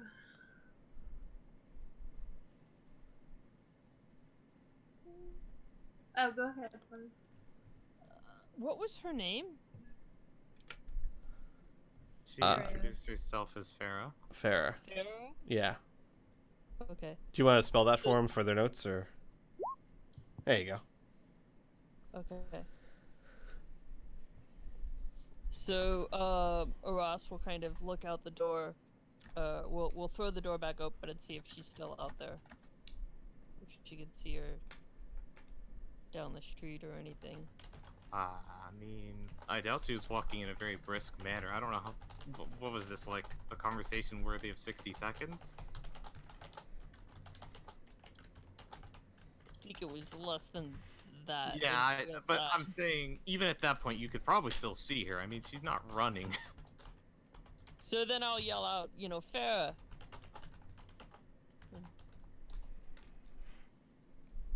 Does she, like, Even stop, if she turn does around? not return, even if she does not return, I get the feeling we'll see her again shortly. Assuming she does not work for the Queen, that warrant may not allow her to leave. She does stop and looks back over at you and says, was there something... Did I leave my book by chance? And she kind of looks down to immediately lay her hand up on it and say, was there something else then? There was, something I remembered about Faust.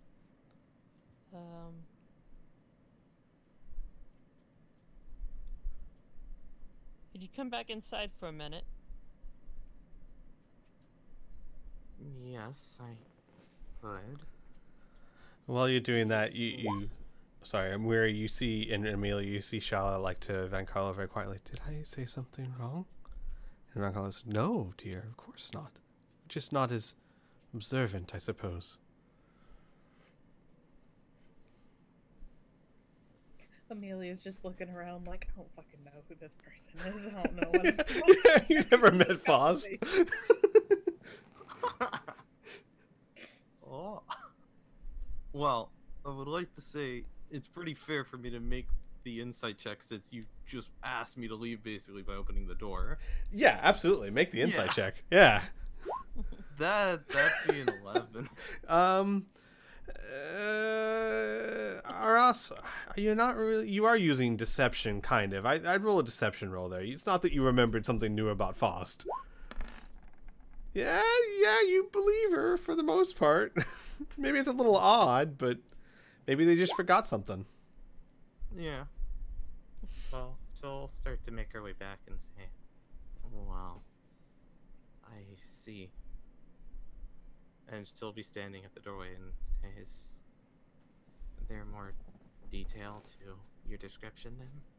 It occurs to me, says Mweri from the head of the table, that Faust did have family. He had a caretaker of sorts. I don't remember her name. I believe we saw her at the... where was it? Citadel? Citadel Volshnik. And it occurs to me further that he did at one point mention a sister. She speaks up and says, I did find notes relevant to her sister, and I tried to find her at the academy, but she seems to have also disappeared recently. I am aware of... Wait, what do you mean she disappeared recently? Well, I didn't consider it relevant since I was supposed to be the one asking you questions. It isn't that I didn't account for such information. Just to make sure we're clear, this is his sister, right? Well, This is what we're... no. To be clear, Shala believes this is his sister. And can I make a check? Like, do the eyes look similar? Roll me a perception like, do check. they have like a similar facial structure? Yeah, ask her to lean over. So you Roll, can roll, check. roll me a perception check in light of this new information. I mean, maybe there's some resemblance. You don't quite see it. I mean, like it's one of those like, I mean, I guess, but maybe they also just kind of look alike. You certainly don't have the confidence Shala seems to have in it. Could I roll insight to see? Yeah, it'd be more of a perception. Well, what are you trying to see? What are you trying to see?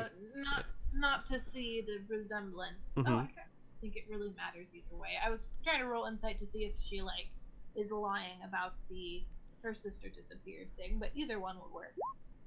I'm going to expend a luck. Well, That's a 23. okay. Well, go ahead and roll an insight check.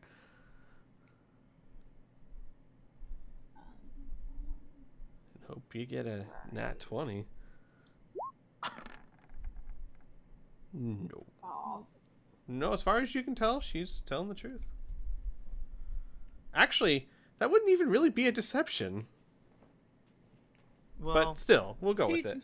Yeah. Well, Yeah, I technically mean- she's kind of trying to pass it off as someone else, right. who isn't So, her. I'm fine with that. Yeah, but in any case, Mary, this girl or woman, because she is a young woman, has said nothing so far that makes Mary think that she is outright lying to her.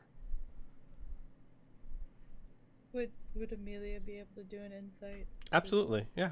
And Rhea, well, maybe not Rhea. Everybody insight. Everybody. Unfortunately, I mean, I'm sorry, Katia, but you're not No, close no, enough to really. I'm She completely doesn't fine with know it. what's going Yeah. on. Nope. I did want to say though that like at this point with Aras bringing her back in, Rhea will stand up from the table and step away to try and join the conversation now. But that's it. I don't need to roll for anything. I don't know what the fuck's going on. Okay.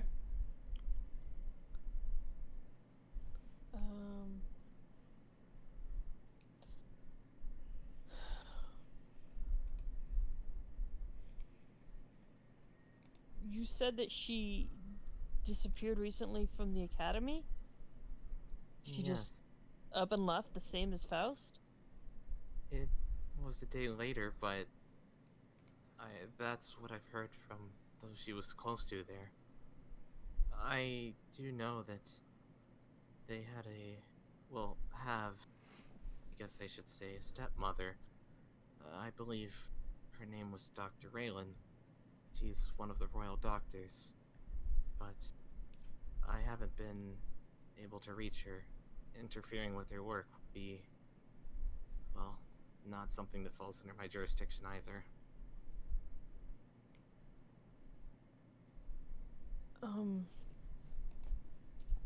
Considering that considering Dr. Raylan is his caregiver, you might want to follow up with her. Oh, sorry. No, sorry. That's what the crosses are for. Shala, you'll just notice Shala gently gets up and goes over to her violin case. And as you're talking, she just gently pulls out the violin and starts playing a pretty song. Uh-huh. Okay. I'll keep going. I have a feeling I know where this is going. Do you? I'm sorry, but I don't believe we've been properly introduced. My name is Rhea. And yours? Oh, I'm Farah Reveld. Well met, Rhea.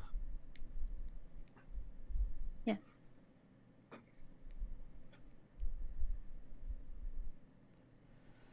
And Shala, in tune with the song, looks at you directly in your eye and sings, "I suggest you tell us the truth about why you are here." That'd be a no. That'd be a no. That'd be another luck point. That'd be a 10. Oh, no. Oh, man. I think you have one left. No, I'm out. Oh, you're out. Oh, you're out. I have no more lifelines. I'm That's out of right. life. That's right. Yeah. And portents, for that matter. Uh-oh. So you feel an irresistible.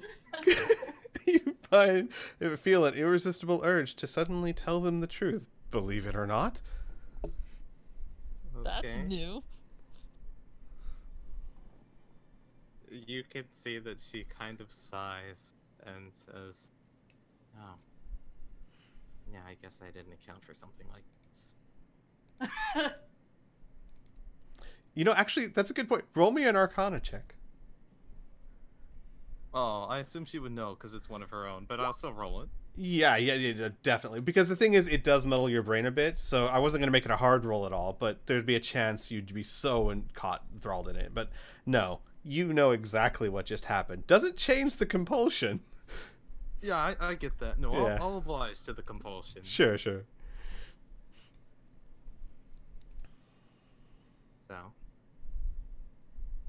you're going to do something like that. I'm sure you have questions. Oh, well, the way suggestion works is you just carry out the suggestion, which was Oh. to tell the truth about why Well, you're here. To tell the truth, I thought that would be in response to them asking something. Okay, fair enough. I see what you mean. Yeah. Well, she looks down and says, I originally came here under the disguise as a royal investigator because I've been looking for answers. Faust was very close to me. I learned that after talking to him daily for a while, he suddenly stopped responding. I've been tracing down his path, and this is where it led me. So I came to question those who were last in his presence. At this complete around face, Van Carlo, like, shares a look with Amelia, like, what the hell? Completely confused as to the turnabout. Both of them are just like, I feel like this is a really dramatic reveal and neither of us are in on it.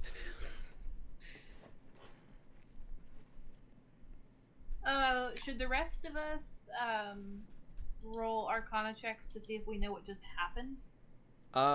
Sure. Yeah, sure. Go ahead and roll a Arcana check. I'm not very good at these. Ross, you know what happened. No, I don't.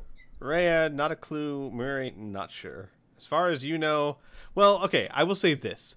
You know that Shala casts spells through her violin. You know that her eyes glow purple when she casts spells. But, that said, they also glow purple when she's just playing a really good performance.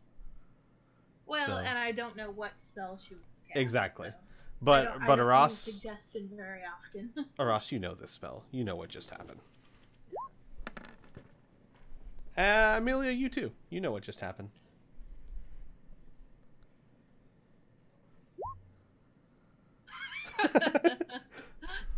So maybe your look with Van Carlo might be less confused than his.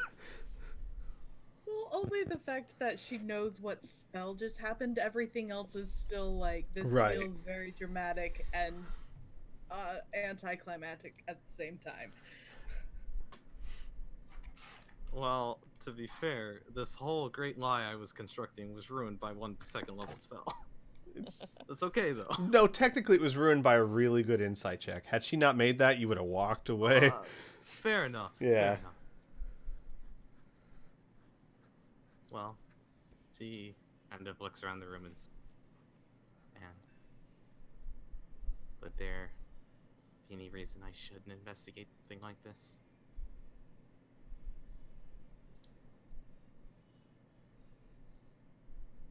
Could you repeat that? I didn't hear what you just said. Yeah.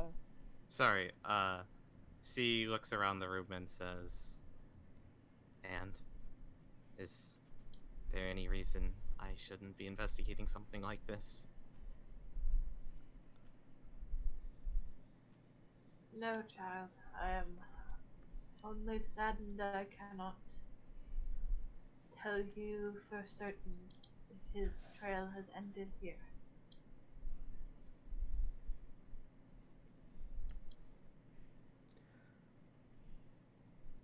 She looks like she wants to respond, but His trail stops didn't itself. end here. If it's ended, it would have ended back in the dungeon. She meant with us. I know. We are I the know. last people to have seen him.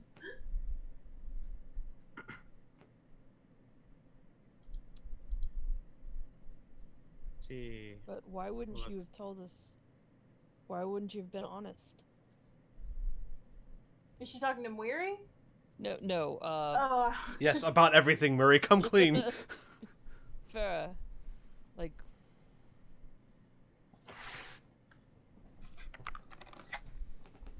She looks Ross in the eyes and says, "Don't call me that. That isn't my name.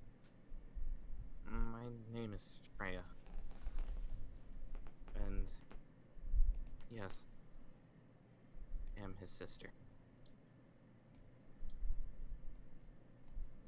Of relevance, you asked why.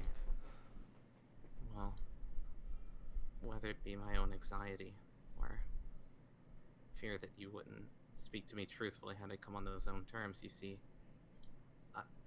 He was my brother. I know how he acted. I didn't know exactly what your thoughts would be if I introduced myself as such.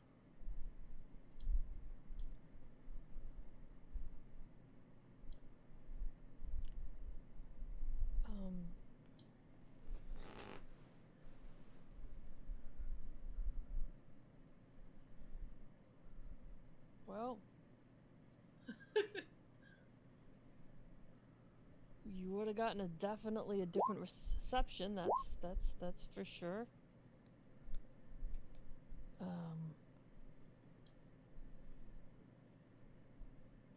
Then Carlo would sit up and he'd say, I don't have many friends left in the castle, but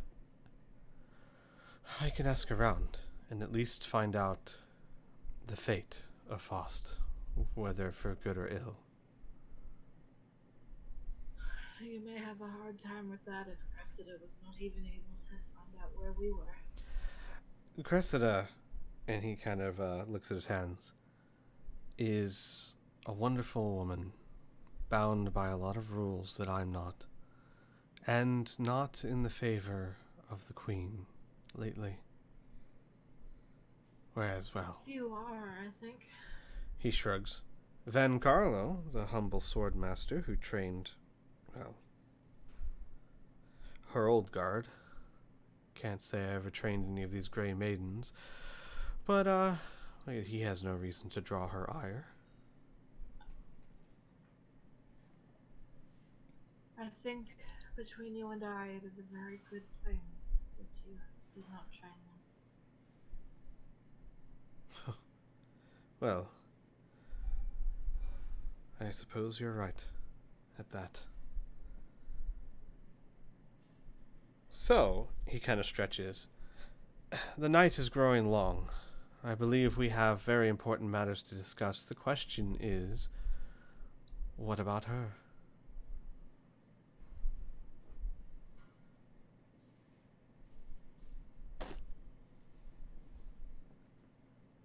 Murray will look over at her and say, well, child, where does your path lead you? She kind of gives you a sympathetic smile and says, well, it led me here, but I don't think I'm going to be able to leave this place very easily. What do you mean? Well, I lied to you about being a royal investigator. That doesn't exactly help me leave this place. As an old Corvosa, I mean. There's not a very strong chance of me making my way back. Even as a member or the daughter of the head of the royal doctors? She frowns as you say that and looks over to the right and says, no, she doesn't consider me as son. And as you say that, Van Casterkin, for the first time, says, the Grey Maidens wouldn't care. Short of seeing the Queen herself walk across that bridge, they would not let them pass. The quarantine is absolute.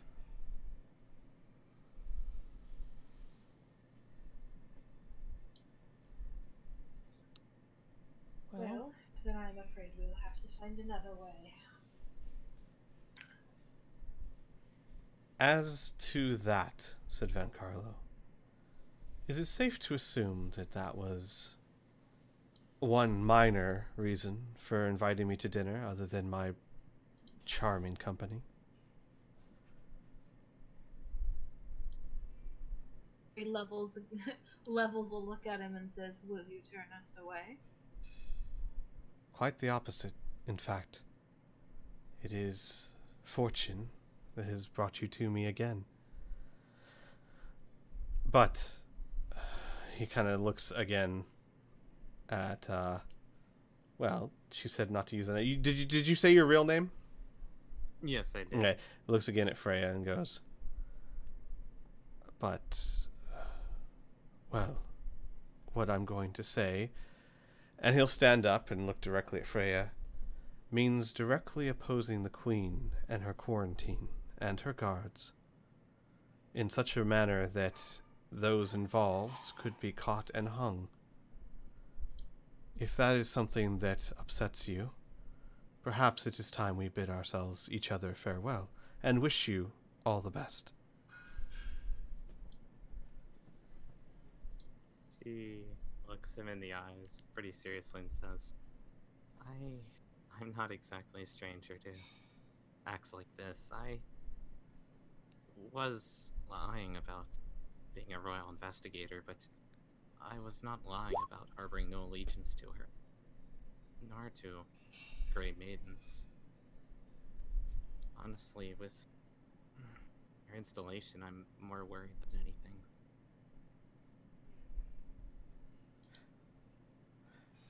Well then, perhaps it would be best to come in and close the door. And he kind of pauses. I'm so sorry. He looks at Murray. I'm so used to, well, holding meetings inside my own home. I overstepped my bounds. she kind of laughs a little bit and she says, "This house was meant for all who live under its roof. And if you wish to hold counsel in it, why, then I will not stop you." He nods. So, what I'm about to discuss is difficult for me. Are we talking? Should we maybe send the children to bed before we talk about breaking the law? Yeah, probably. Anna would shoo them upstairs and get them ready for bed, as the conversation has dragged on long past dinner, and the kids are getting very sleepy. It's been pretty late as it is.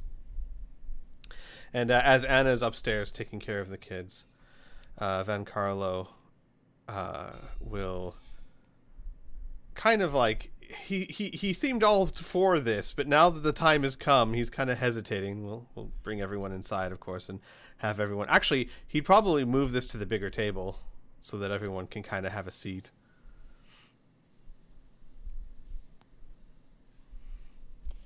Hold on, remove myself. And he'd say, what I'm about to tell you is information that I have held for over 30 years, so understand that I understand the importance of this.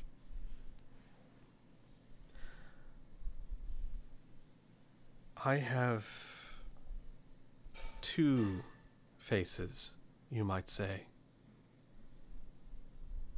One, a swordmaster, a noble of the city, and a faithful servant of Queen Iosa. The other... He's fucking Blackjack, isn't he? He kind of clears his throat. As a vigilante of some repute. At that point, Ross is gonna speak up and say,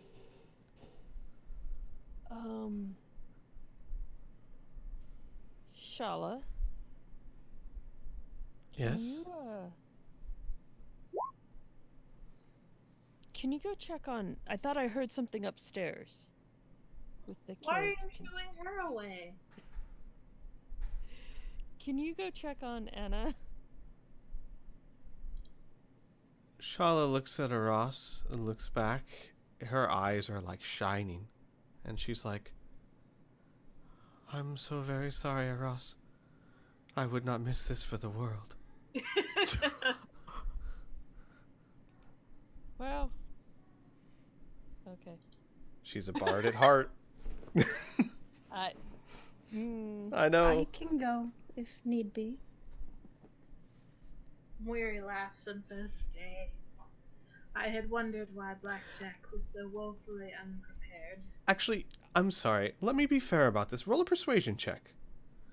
Let's not count out your efforts without a good roll. Yeah, okay. She's Damn it. She says, I wouldn't miss this for the world. And with that, like, Van Carlo kind of like, yeah. So, it was me who gave you those masks. It was me that helped you free your sister. And, well, it's been me that has spent the past week collecting as many people as I could in my home, trying to keep them safe from this madness. But he kind of sits down all at once. I'm getting old. I'm not as good as I used to be. And the only reason why they're still in my home is because I couldn't figure out how to get them out. Maybe when I was younger, but not anymore. I need help. We have some help waiting outside the city. One particularly brave gentleman with a boat. A boat. How big? Not big enough for as many people as you're talking about. There's 56. Yeah, definitely not big enough for that many. Which means that we will have to either commandeer a boat of our own or force our way through the barricade. About that. Oh, go ahead. There were a few ships left at the dock. Van Carlo, from underneath his vest, pulls out folded up pieces of parchment. As I said, fortune must have brought you back to me. I did not expect the knock on my door this evening, but I had just finished these in... Well, I was actually about to head out to see the old emperor to see if I might be able to bargain with him for help. But... And he lays down these parchments, and he says, as he kind of folds them and spreads them out on the table, he says, you have the long and short of it, Murray. Either we commandeer a boat or we cross the bridge. Both of them have their risks, I suppose. Well, Blackjack does not do anything without careful consideration. And I have thoroughly studied both options. And you see, he is putting on the table drawings. Whoops, hang on. Let me get rid of this. I gotta get rid of the grid for a second. Unfortunately, when I put things on the map and there's a grid, it will completely destroy its aspect ratio to make it fit into a square. No, now we're free. We can go anywhere. I'm on the roof. Alright, back. Whatever. I believe if you hold Alt while changing its proportion, it ignores grid. Yeah, it does, and I always forget to do that. It's okay though. He draws. He puts on the table two fairly well drawn pieces of parchment. He says, "These are the docks and the bridge." And then he kind of looks sheepishly at Ross. I told you I was practicing drawing. Very true, very true. And he takes out a pen, like a quill, and he goes, "I'm sorry, I don't have. Do you have any ink, by chance?" Actually, I have a Scrivener's kit. Which Excellent. includes ink and all that. He'll say, "Fantastic. Right. Well, then, and he Imagine starts- this whole plan nosediving because nobody had any fucking ink. he starts drawing on the maps. And now that he's gotten to work, he seems much less unsure of himself. He says, "Now the triangles, they represent gray maidens. The circles, some sort of wizard or mage. I don't really know." Are you freehanding these? Yeah. They're incredible.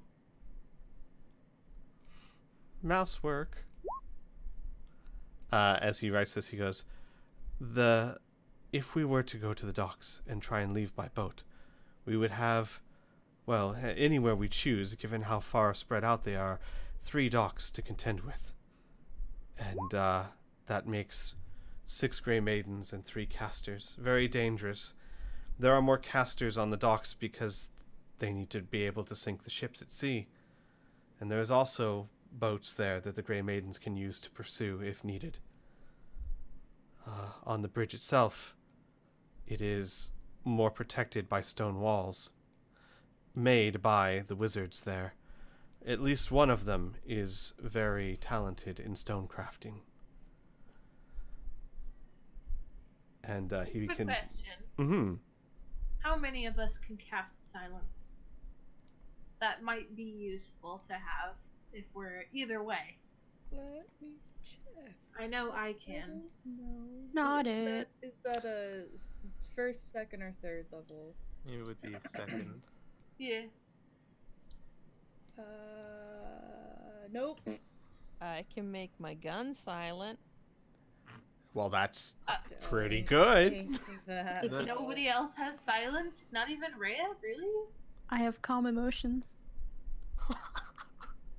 That's definitely not it. I have silent image. That is the closest that I have. Well, then the image can at least be silent. Exactly. That's what counts. And he says, now, the positions may not obviously be exactly right. They change all the time. But this is what I have so far. The bridge is... Oh, whoops. Sorry. He kind of smudges that out. And he goes, well, this way, leading from Old Corvosa to the rest of the town. They have fairly high stone walls. When I say fairly, I mean above their waist. Low enough that they can still shoot arrows or swing with a sword, but high enough to provide them a decent amount of cover.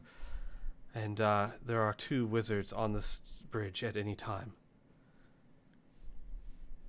My thinking was, of course, that, well, the bridge is simply one target that we have to worry about, and if we can somehow overtake it, we can cross everyone very quickly and disperse them into the city before, well, hopefully before reinforcements come. That's what the old Blackjack would have done, anyway. The docks, well, less, well, he kind of shrugs. More spellcasters to deal with, and more spread out, but perhaps... And more time out on the river where we are a target if we are ferrying that many people. But, on the other hand, it would be much harder for them to receive reinforcements. It is a bit of a damned if you do either way situation. And where is your house? He points off to the side. He says, back this way. I chose this particular area as it seems the least traffic. Would it be possible to split the number of people and perhaps spread them thin?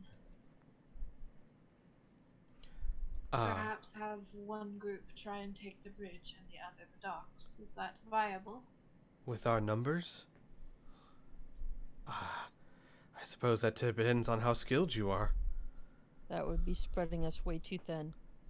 We need to hit one place. Real quick, Amelia and then Freya. Could you take us to the actual Corvosa map and show Sure. us where these docks are? Sure. So let me take you over there. Please and thank you. And the docks that he is referring to are fairly close to where you landed. They are, hang on. The map needs a second to load. As right now it's more pixely than the dank memes you find on Facebook. There we go. It's probably like these 3 docks right here, or these 3 right here. Okay, so and how far would it be between these docks and shore? So actually, if we scroll down here a little bit, nice little thing is they have 1,000 feet marker down here. So about 25 feet is 1,000 feet. So you're looking at, say, from about here to there, you're looking at probably 500 feet. Okay. Give or take. And then there's supposed to be the Shawanti areas. Is that like further out, or is? Yeah. The Shawanti aren't that close to the city. But that said, you can pretty much consider the influence of the Grey Maidens to end right around here. So if you can make it there, 9 times out of 10, there's not going to be anyone patrolling this side. The Grey Maidens seem to operate only within the city, as at least as far as you've ever seen. So the question would be, from here, how do we get back into the city? Do we just walk in? Well, that was the idea with Jinno. Jinno. It was Blue Note's son, Jinno, being in the Fisher Village. We could just catch his boat back into town. And real quick, Freya, what was your plus? I was curious about how much distance there was between the docks. So give me a second here. I can, because this is something that Van Carlo would know and would have for you. So give me 1 second. I'll tell you exactly, because I don't know if those drawings are quite to scale. Right. About 150 feet between each dock. Okay. Yeah, I was worried, like, with one dock, we kill the people there, whatever we have to do, and then everyone else just hears it and they converge from other docks. Certainly That's not within really here. bad. Well, so certainly within hearing range of a pitched battle. Though a bit too far for them to do anything. There are a few spells that can reach 150 feet, not many. So they'd probably be able to hear you, but they would have to get to you, if that makes sense. Right. I was thinking they might have been like, I don't know, like 60 feet away or something like that, which would be a lot worse. No, it's about 150 feet between each dock. Yeah, okay, that's not as bad as I was So yeah, if you think about it, maybe a couple of rounds of them dashing. The spellcasters would still be a problem because they are meant for Fireball. range. Yeah. Yeah. I get that, which that'll be a problem. And Van Carlo then sits back down and he says, "So you see my dilemma. I gave you all those masks because I believe from the day I met you that you..." He kind of shakes his head a little bit. "You know, Blackjack has been many people. I wasn't the original, nor was the man I took the mantle from, nor was the man he took the mantle from. Actually, I believe that was a goblin. But that's beside the point. I gave you those masks because I saw something in you that perhaps my mentor saw in me. And I'm hoping desperately that I wasn't wrong. Because there's a lot of people, including your children, that need your help. This place is nothing but madness. People are slaughtered in the streets daily, and it's just gonna get worse.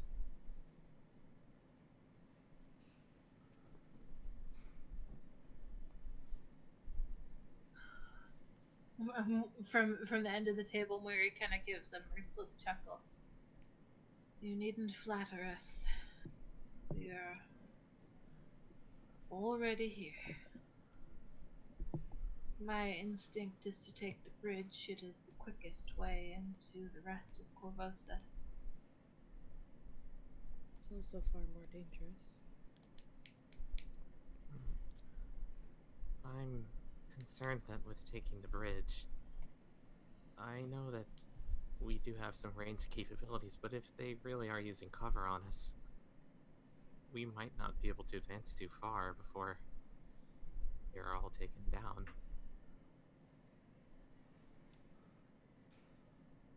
But there are numbers. We almost match their own. If we hit them with surprise, if we lay ambush, if we utilize everything at our resources, maybe hitting the bridge and taking it over, he shrugs.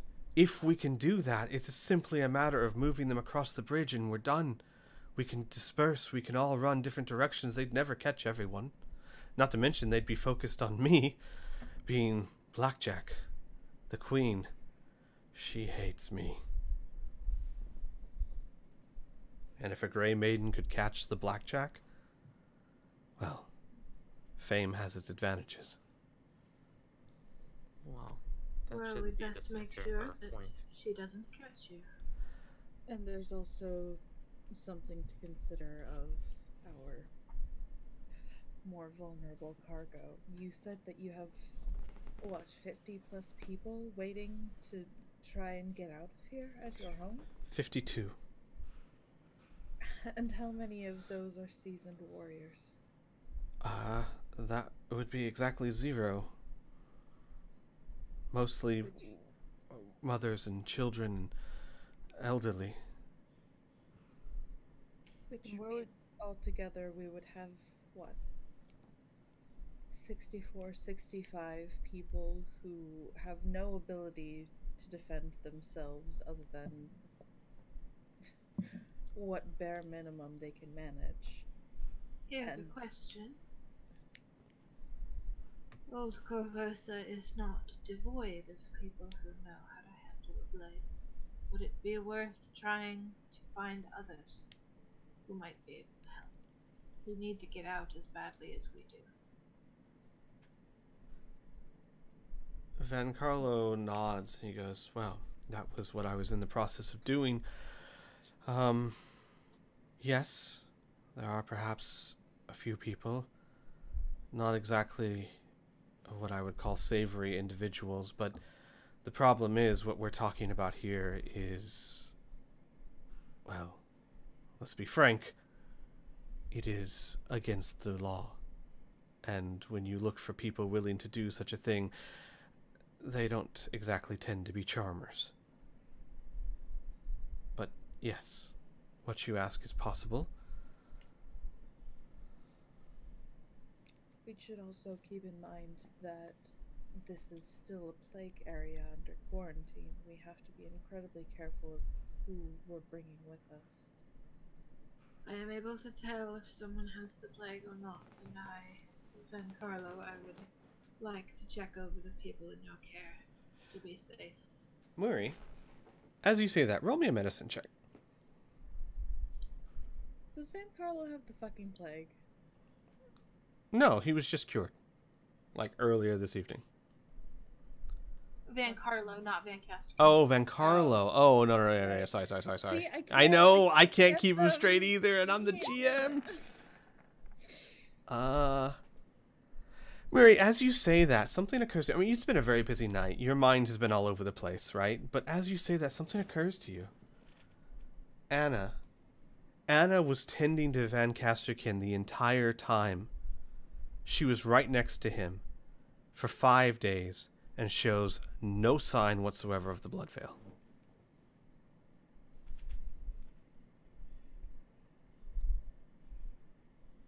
Anna's secretly a paladin. I'm calling it right now. Anna is Rhea's sister. Dun, dun, dun. No, I mean, Murray, I mean, just to be fair, you're fairly confident if Anna was a paladin, she would have used it to heal many a small nicks and bruises on the kids by now.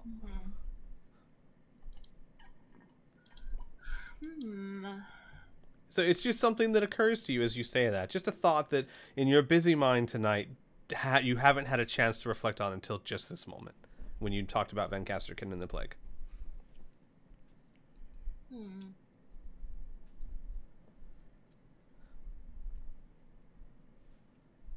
Okay, I'll keep it in mind. Mm-hmm.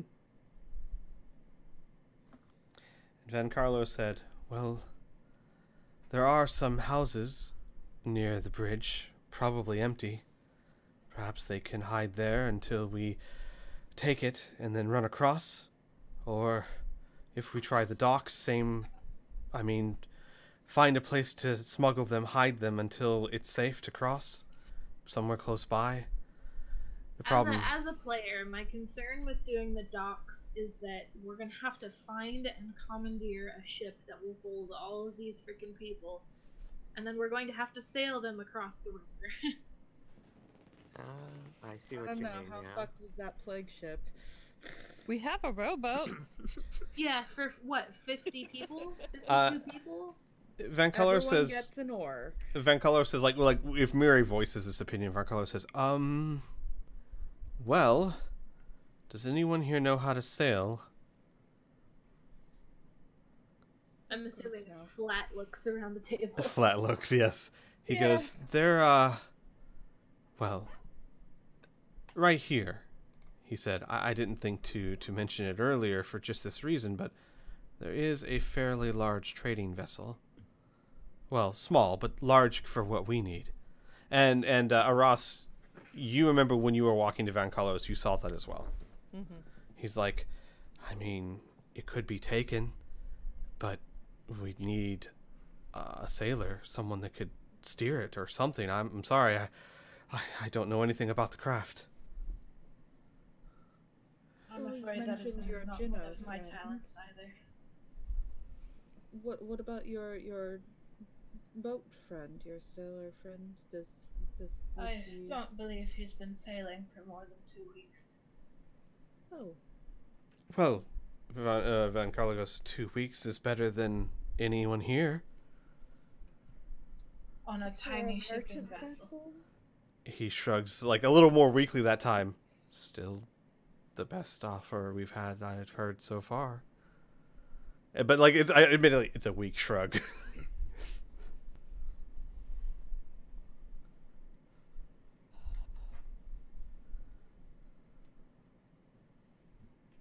Are any of the people you house fishermen or such?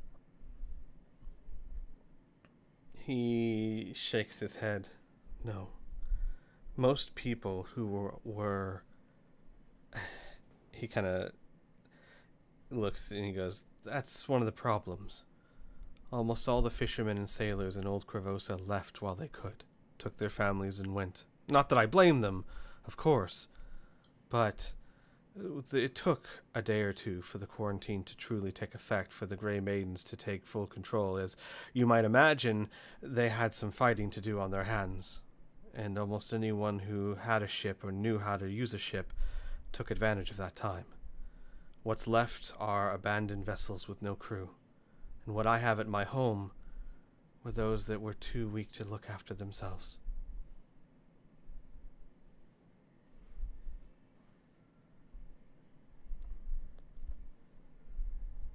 Okay, as a player, my inclination is to do the bridge.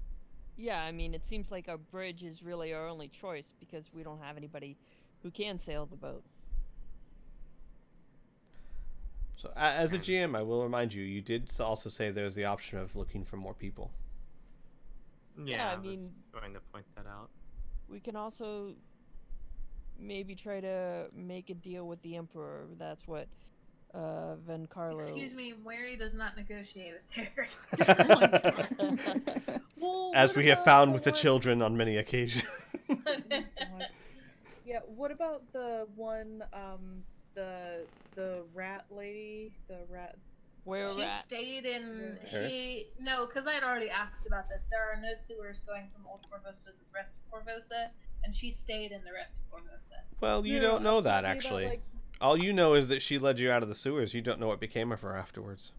Yeah, and didn't she have like a network or something where she was like close to a lot of the other were-rats in the community or something like that? Yeah, Yeah. she was not a leader per se, but someone that they respected and looked up to before Griggs kind of took everyone over. She was the grandma, essentially. If I mean, obviously Amelia's not gonna know this, but if we can like get in contact with her or someone that you know was like close to her, like maybe we can get allies that way, because I don't know the full section of that, I guess, arc, but I'm pretty sure that most of them were like actual like Yeah, I'm sure. fighters. I'm sure. Like, for taking the bridge, if that's what we're gonna go with, a good idea would be to try and have a force on either side try and take the bridge, so that no matter which side of the walls they're on, they're always going to be vulnerable to somebody.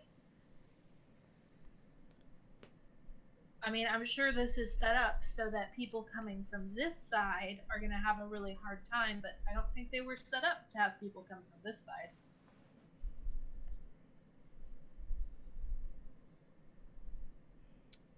Actually, they are, but not. You are correct in the sense that they are, but that's not their biggest concern. Right. They stop people, but they're much more concerned with people getting out than in.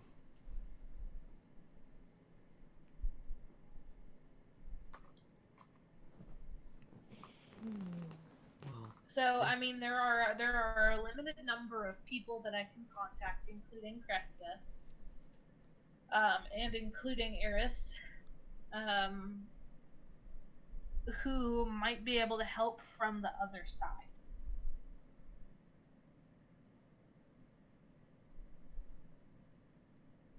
I doubt Cressida would do anything. I mean, it's not Yeah, that I she would don't want know to, but How much you can do. Well, yeah, it's not a matter of what she can do personally. It's a matter of who she knows. right. But Van Carlo, like he was also talking about this.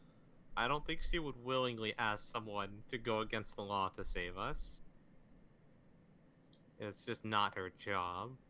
She kinda already did. Well, She not knows to the where the point of people which in the attacking masks. Grey Maidens. Yeah, I get Actually, No, that. that's No. what I'm saying. It's Well, to be like, fair, that's what I'm saying. yeah, to be fair, yeah, she knows and has done. I mean, she is implicit in the rescue of Amelia, so or of Yeah, I get Triana. that, But you're right, not by directly. Yeah, attacking Green Maidens, no. absolutely, you're right. There have been no. There's too much to risk to actually ask the Crimson Guard to attack the Grey Maidens. Yes, and she would have That told I you don't exactly that as well. So. Eris, I'm not saying not to, but I don't think she would want to really send her people to deal with this either, considering she just barely got them all saved by us. Shala would shrug and she goes, well, she does owe us a favor. I mean, I don't... can't imagine there aren't some were-rats in Old Corvosa that might need saving as well. I imagine this is a very dangerous time for them.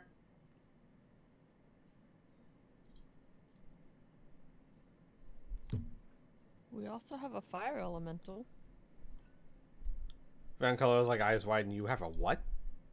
Amelia's eyes. Freya's just eyes too, snapped wow. on her. When do we get this? Oh, sorry, earth elemental. That doesn't change. Yeah, no, everyone's still just like, what? Just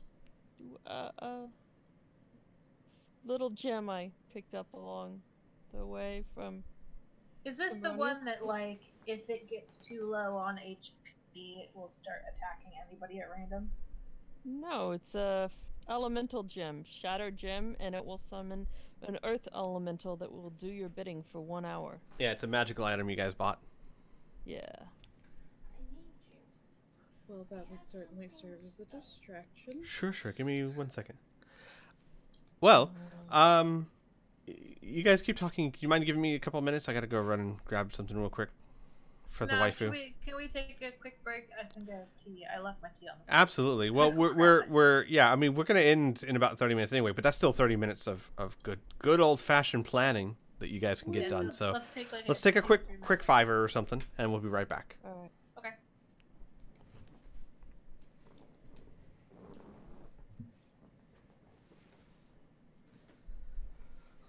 Oh boy. So how's everybody doing? Y'all having fun? Yeah. Y'all having a good time? I knew it was him. Well, fucking duh. It's not that big of a I'm surprise. No, not really. Yeah. I can't. I'm sorry. I'm a dick. I can't. I'm sorry. I can't let you have this. Nope. No. Why not? Because I'm a dick. I just told you. So I'm just paranoid that I figured it had to be someone we knew. What? Sorry. Say again, Crystal. I'm just Crystal? paranoid that Shala or Anna's one of the spies. I think. Oh, I that- absolutely have a bad feeling about Shala. Hi. Oh, But, that's like- unfortunate. Okay. Okay. So like you understand why I was trying to get her out of the room. That wasn't just like completely. Get out! Well, I feel like it's not necessarily spy in the way that maybe you're thinking. Because the Oh. conversation that Rhea had with her privately after the whole killing thing sort of has me thinking down a different path for her. I was just thinking about how she's really attached to her violin, and that's great, but that also seemed very similar to how Otto was very attached to his dagger. Oh, I see where you're coming from. Plus also I'm just super paranoid and I don't trust anybody, so I mean, that's fair. and it was super weird how she's just kind of like, "Hey, can I stay with you guys? Because, you know, I don't have a place to stay, even though I'm in this town with no plans and no reason."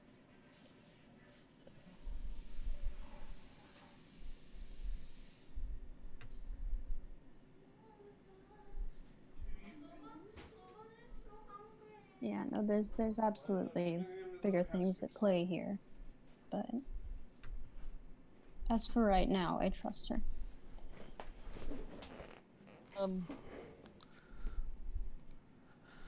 Blah.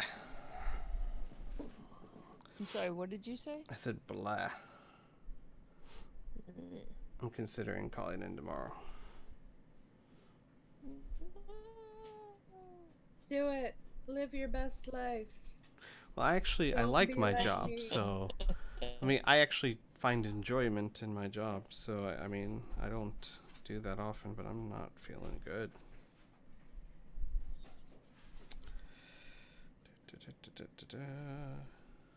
And it's like one of those things like, do you wait and see how you feel in the morning, thus giving, you know, them zero notice?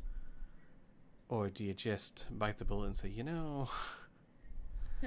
I don't want to go in because I can feel myself feeling like shit already. And I know what that means. Well, Ooh, I like. I got none of that. Just went full robot. Ooh.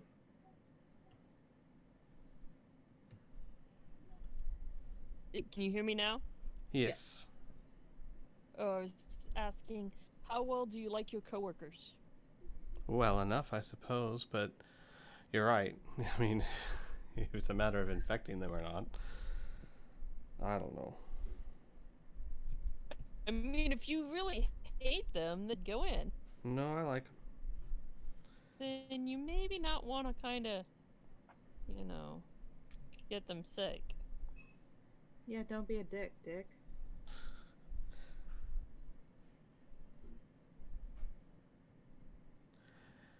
Alright, so is everyone back? Blue is still finishing up her. Sure. tea. Sure. Do you guys Blue, like my hurry up. my hand-drawn maps? It's beautiful. Yeah. I've never had a reason to use them, but they're just sitting there. It's just like they have. I can make entire maps out of pencil drawings.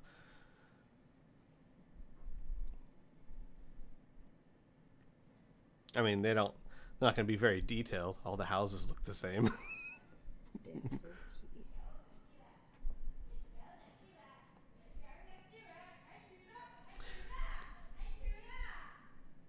Alrighty then.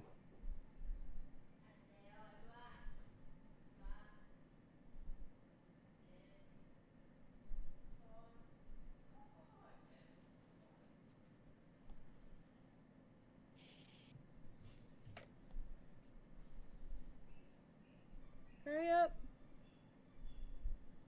You can. I believe in you.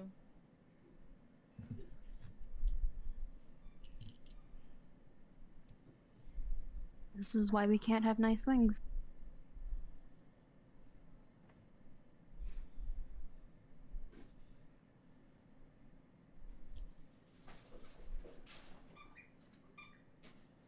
I also have a whole bunch of alchemy fire flasks. We can fire and watch it burn. I mean, the dock on fire. All I got was fire and watch it burn. We have a whole bunch of flasks of alchemist fire. We could just set the dock on fire and watch it burn. I do have that amulet of blasting. I mean, would this be like for a distraction type thing, or just for the sake of just burning shit to the ground?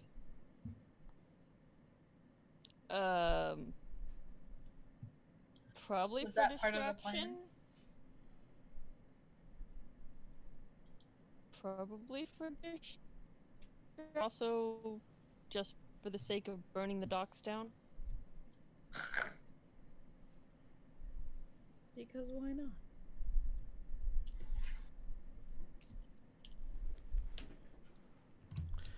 Burn it all down. Or at least the docks. I mean, in theory, I like to think that she just really drew out did theory. actually. What? Can anyone understand what she's saying? It sounds like she's just really drawing out her Burn. words. Sib? Yeah, my internet's slow, so I didn't hear any of what y'all were saying.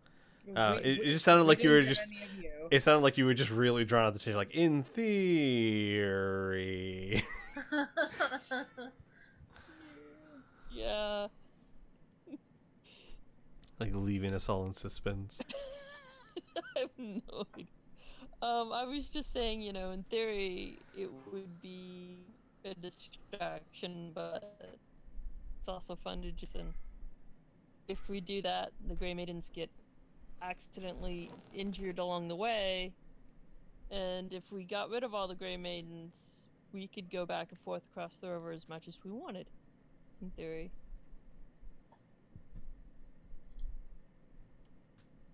I mean, maybe. definitely, maybe for at least a limited window. I assume that they would refill the positions in time, but if you mean like for a couple of hours, yeah, that might be a fair assessment. Yeah, I just figured like a few hours or something. the Grey Maidens go, oh no, they were destroyed. Well, we're not going to worry about covering that section anymore. That's unfortunate. What are the buildings closest to the bridge, would you say? Are they just like normal, like hovels? just... Like where Triana was living, almost like in the shingles. They are one room shacks all built together with shacks built on top of them with shacks built on top of them. But they are well built enough to offer concealment, and if you can find ones that are empty or make some empty, they could hold a fair amount of people for a time. I love how ominous that was. If you can find some that are empty or make them empty. I mean, you know. You ever just get that urge to just make some people disappear? If you want to make an omelet, you got to kill a few people. It's just the way it goes. That's what I've heard, anyway.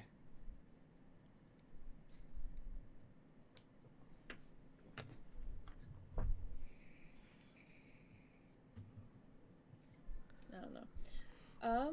So, do you guys, do you have any ideas? Do you have any questions for me as a GM? It looks like your options are the bridge. Is it mainly because you don't know how you would even sail a ship if you found one? Or are there... With as many people that we have, it would probably just work best if we're going by the bridge. Like, if Dolmo's in this campaign, we could definitely do the ship, but we have no sailors. Well, and understand too, so that you guys don't feel too rushed as players. There is not a specific time limit on this. If you need a day or two to prepare, or even a few days to search for other options, or to set up whatever, I mean, there's no like this must be done tomorrow night. You know what I mean? The only soft, I guess you would say, issue to worry about is that the longer you stay here, the worse the plague gets. But I mean, that's not an immediate, you know what I mean? That's not your number one concern at the moment. But if you need to take a bit of time to plan things, I don't feel like you have to rush this and go get it done tonight. Yeah, 15 minutes, ready, go. Yeah. I like to forward the notion of us going to go, if not the Emperor, at least talk to someone for help. But he did pretty much only mention the Emperor. I don't know if there would be any other sources. I mean, this is old Corvosa. There's gangs out the fucking wazoo that we could probably pick from. Someone roll me a persuasion check if that's the case. Maybe Freya, you if you were the one asking. Yeah, I'll roll persuasion. That'd be a 10. Still not bad. Who is she persuading? Then Carlo just kind of like, after some back and forth, he goes, he kind of puts his face in his hands. Look, I know a guy. A gentleman. No, not a gentleman. Look, I know someone who, if you convince him, could sail a ship. That's a great deal of hesitation you have going there. Yes, well... There's someone we're meant to trust with the lives of 60-some-odd innocents. Well, I wouldn't have any fear of him directly harming anyone, but he is a bit of a, well, scoundrel and a very, he hesitates. He drinks a lot. And last time we spoke, we were not on the best of terms, so it would be up to you to convince him, and the more you keep my name out of it, the better. But he can sail a ship. And he kind of sighs, crazy enough to do it in these conditions.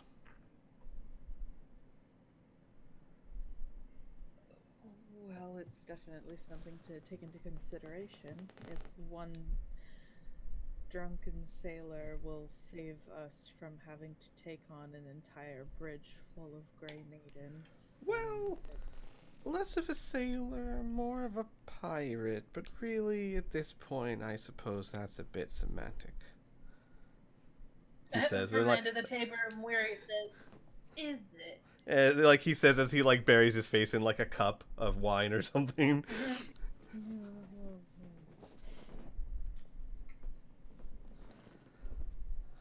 Amelia just rubs her temples. Well, I don't think that we would find anyone else who could sail a boat. I think it's at least worth trying. First, we'll need to figure out if this person is alive in Old Corvosa. I can... Oh, God. I can tell you where he is. But, like I said, convincing him is up to you. And, he kind of hesitates. Don't invite him to dinner. So Mori will stay here. Got it. I was not planning on accompanying her anyways. I stand by us taking the bridge.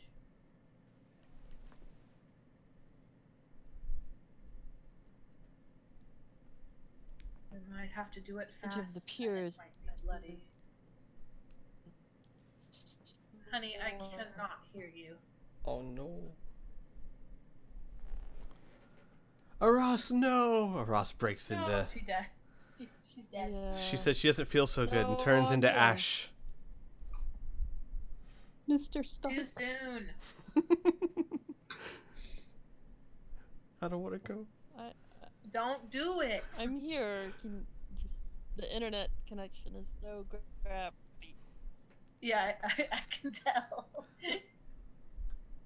What were you saying? I'm sorry, hun.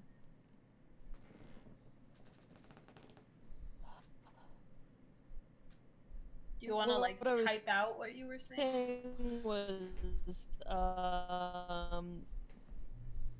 the advantage of attacking from Oh boy, she's gone. I was saying the advantage of attacking from the dock is we could be more spread out. Damn it. No, it's fine. You came in through that time. Yeah. Well, Okay. if it gets this bad, we should probably just tell her to type. Hello. Chris? Hello. Yes. Can If you it- hear me now? Yeah. We Yes. can, but if it gets to the point of which we can't, you could also probably just type it out. I think. I was just saying if we attack from the dock, we're more spread out. The bridge would require us to cluster up. Since we know the casters are of high level, that could be really bad. I don't. Aside from the paladin, none of us really have that many hit points. This is the fun house. I don't know how powerful Blackjack is, but I assume that he's roguish and not a fighter. Like, so. Which is why I was saying it might be worth it to try and find somebody who would be willing to at least provide a distraction from the other side. Well, we could ask the Emperor about that. Aras, Amelia, and Miri, roll me an intelligence check.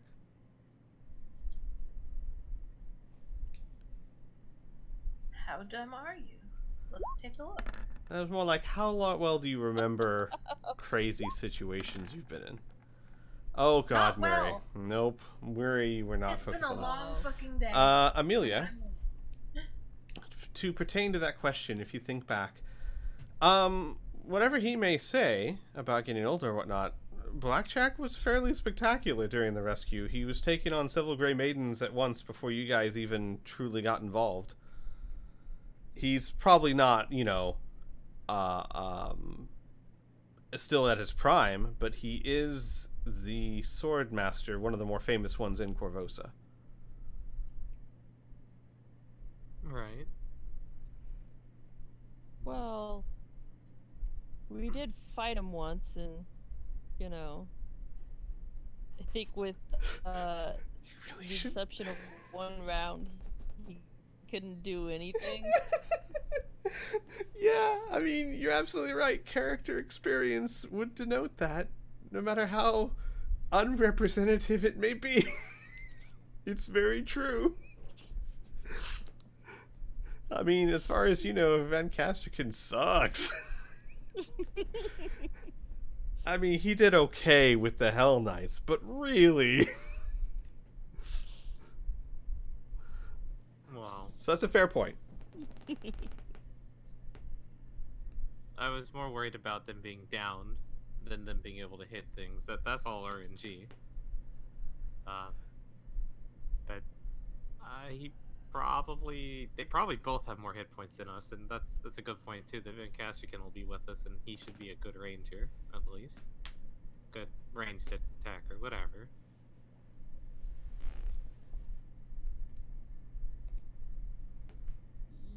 Yeah,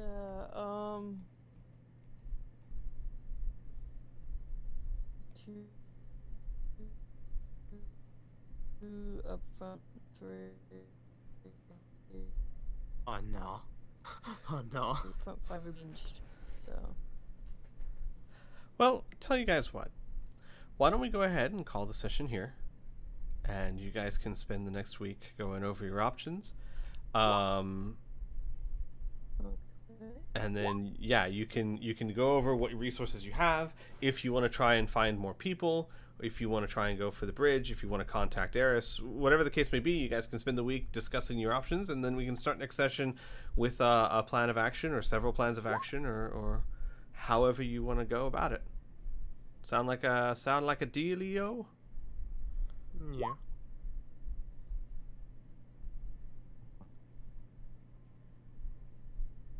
Sounds good to Sounds me. like a plan. Sweet. Well then, we'll go ahead and wrap up here. Next session, one way or the other, you guys are breaking out of Old Corvosa. Yeah. See you guys next week. Bye. Bye.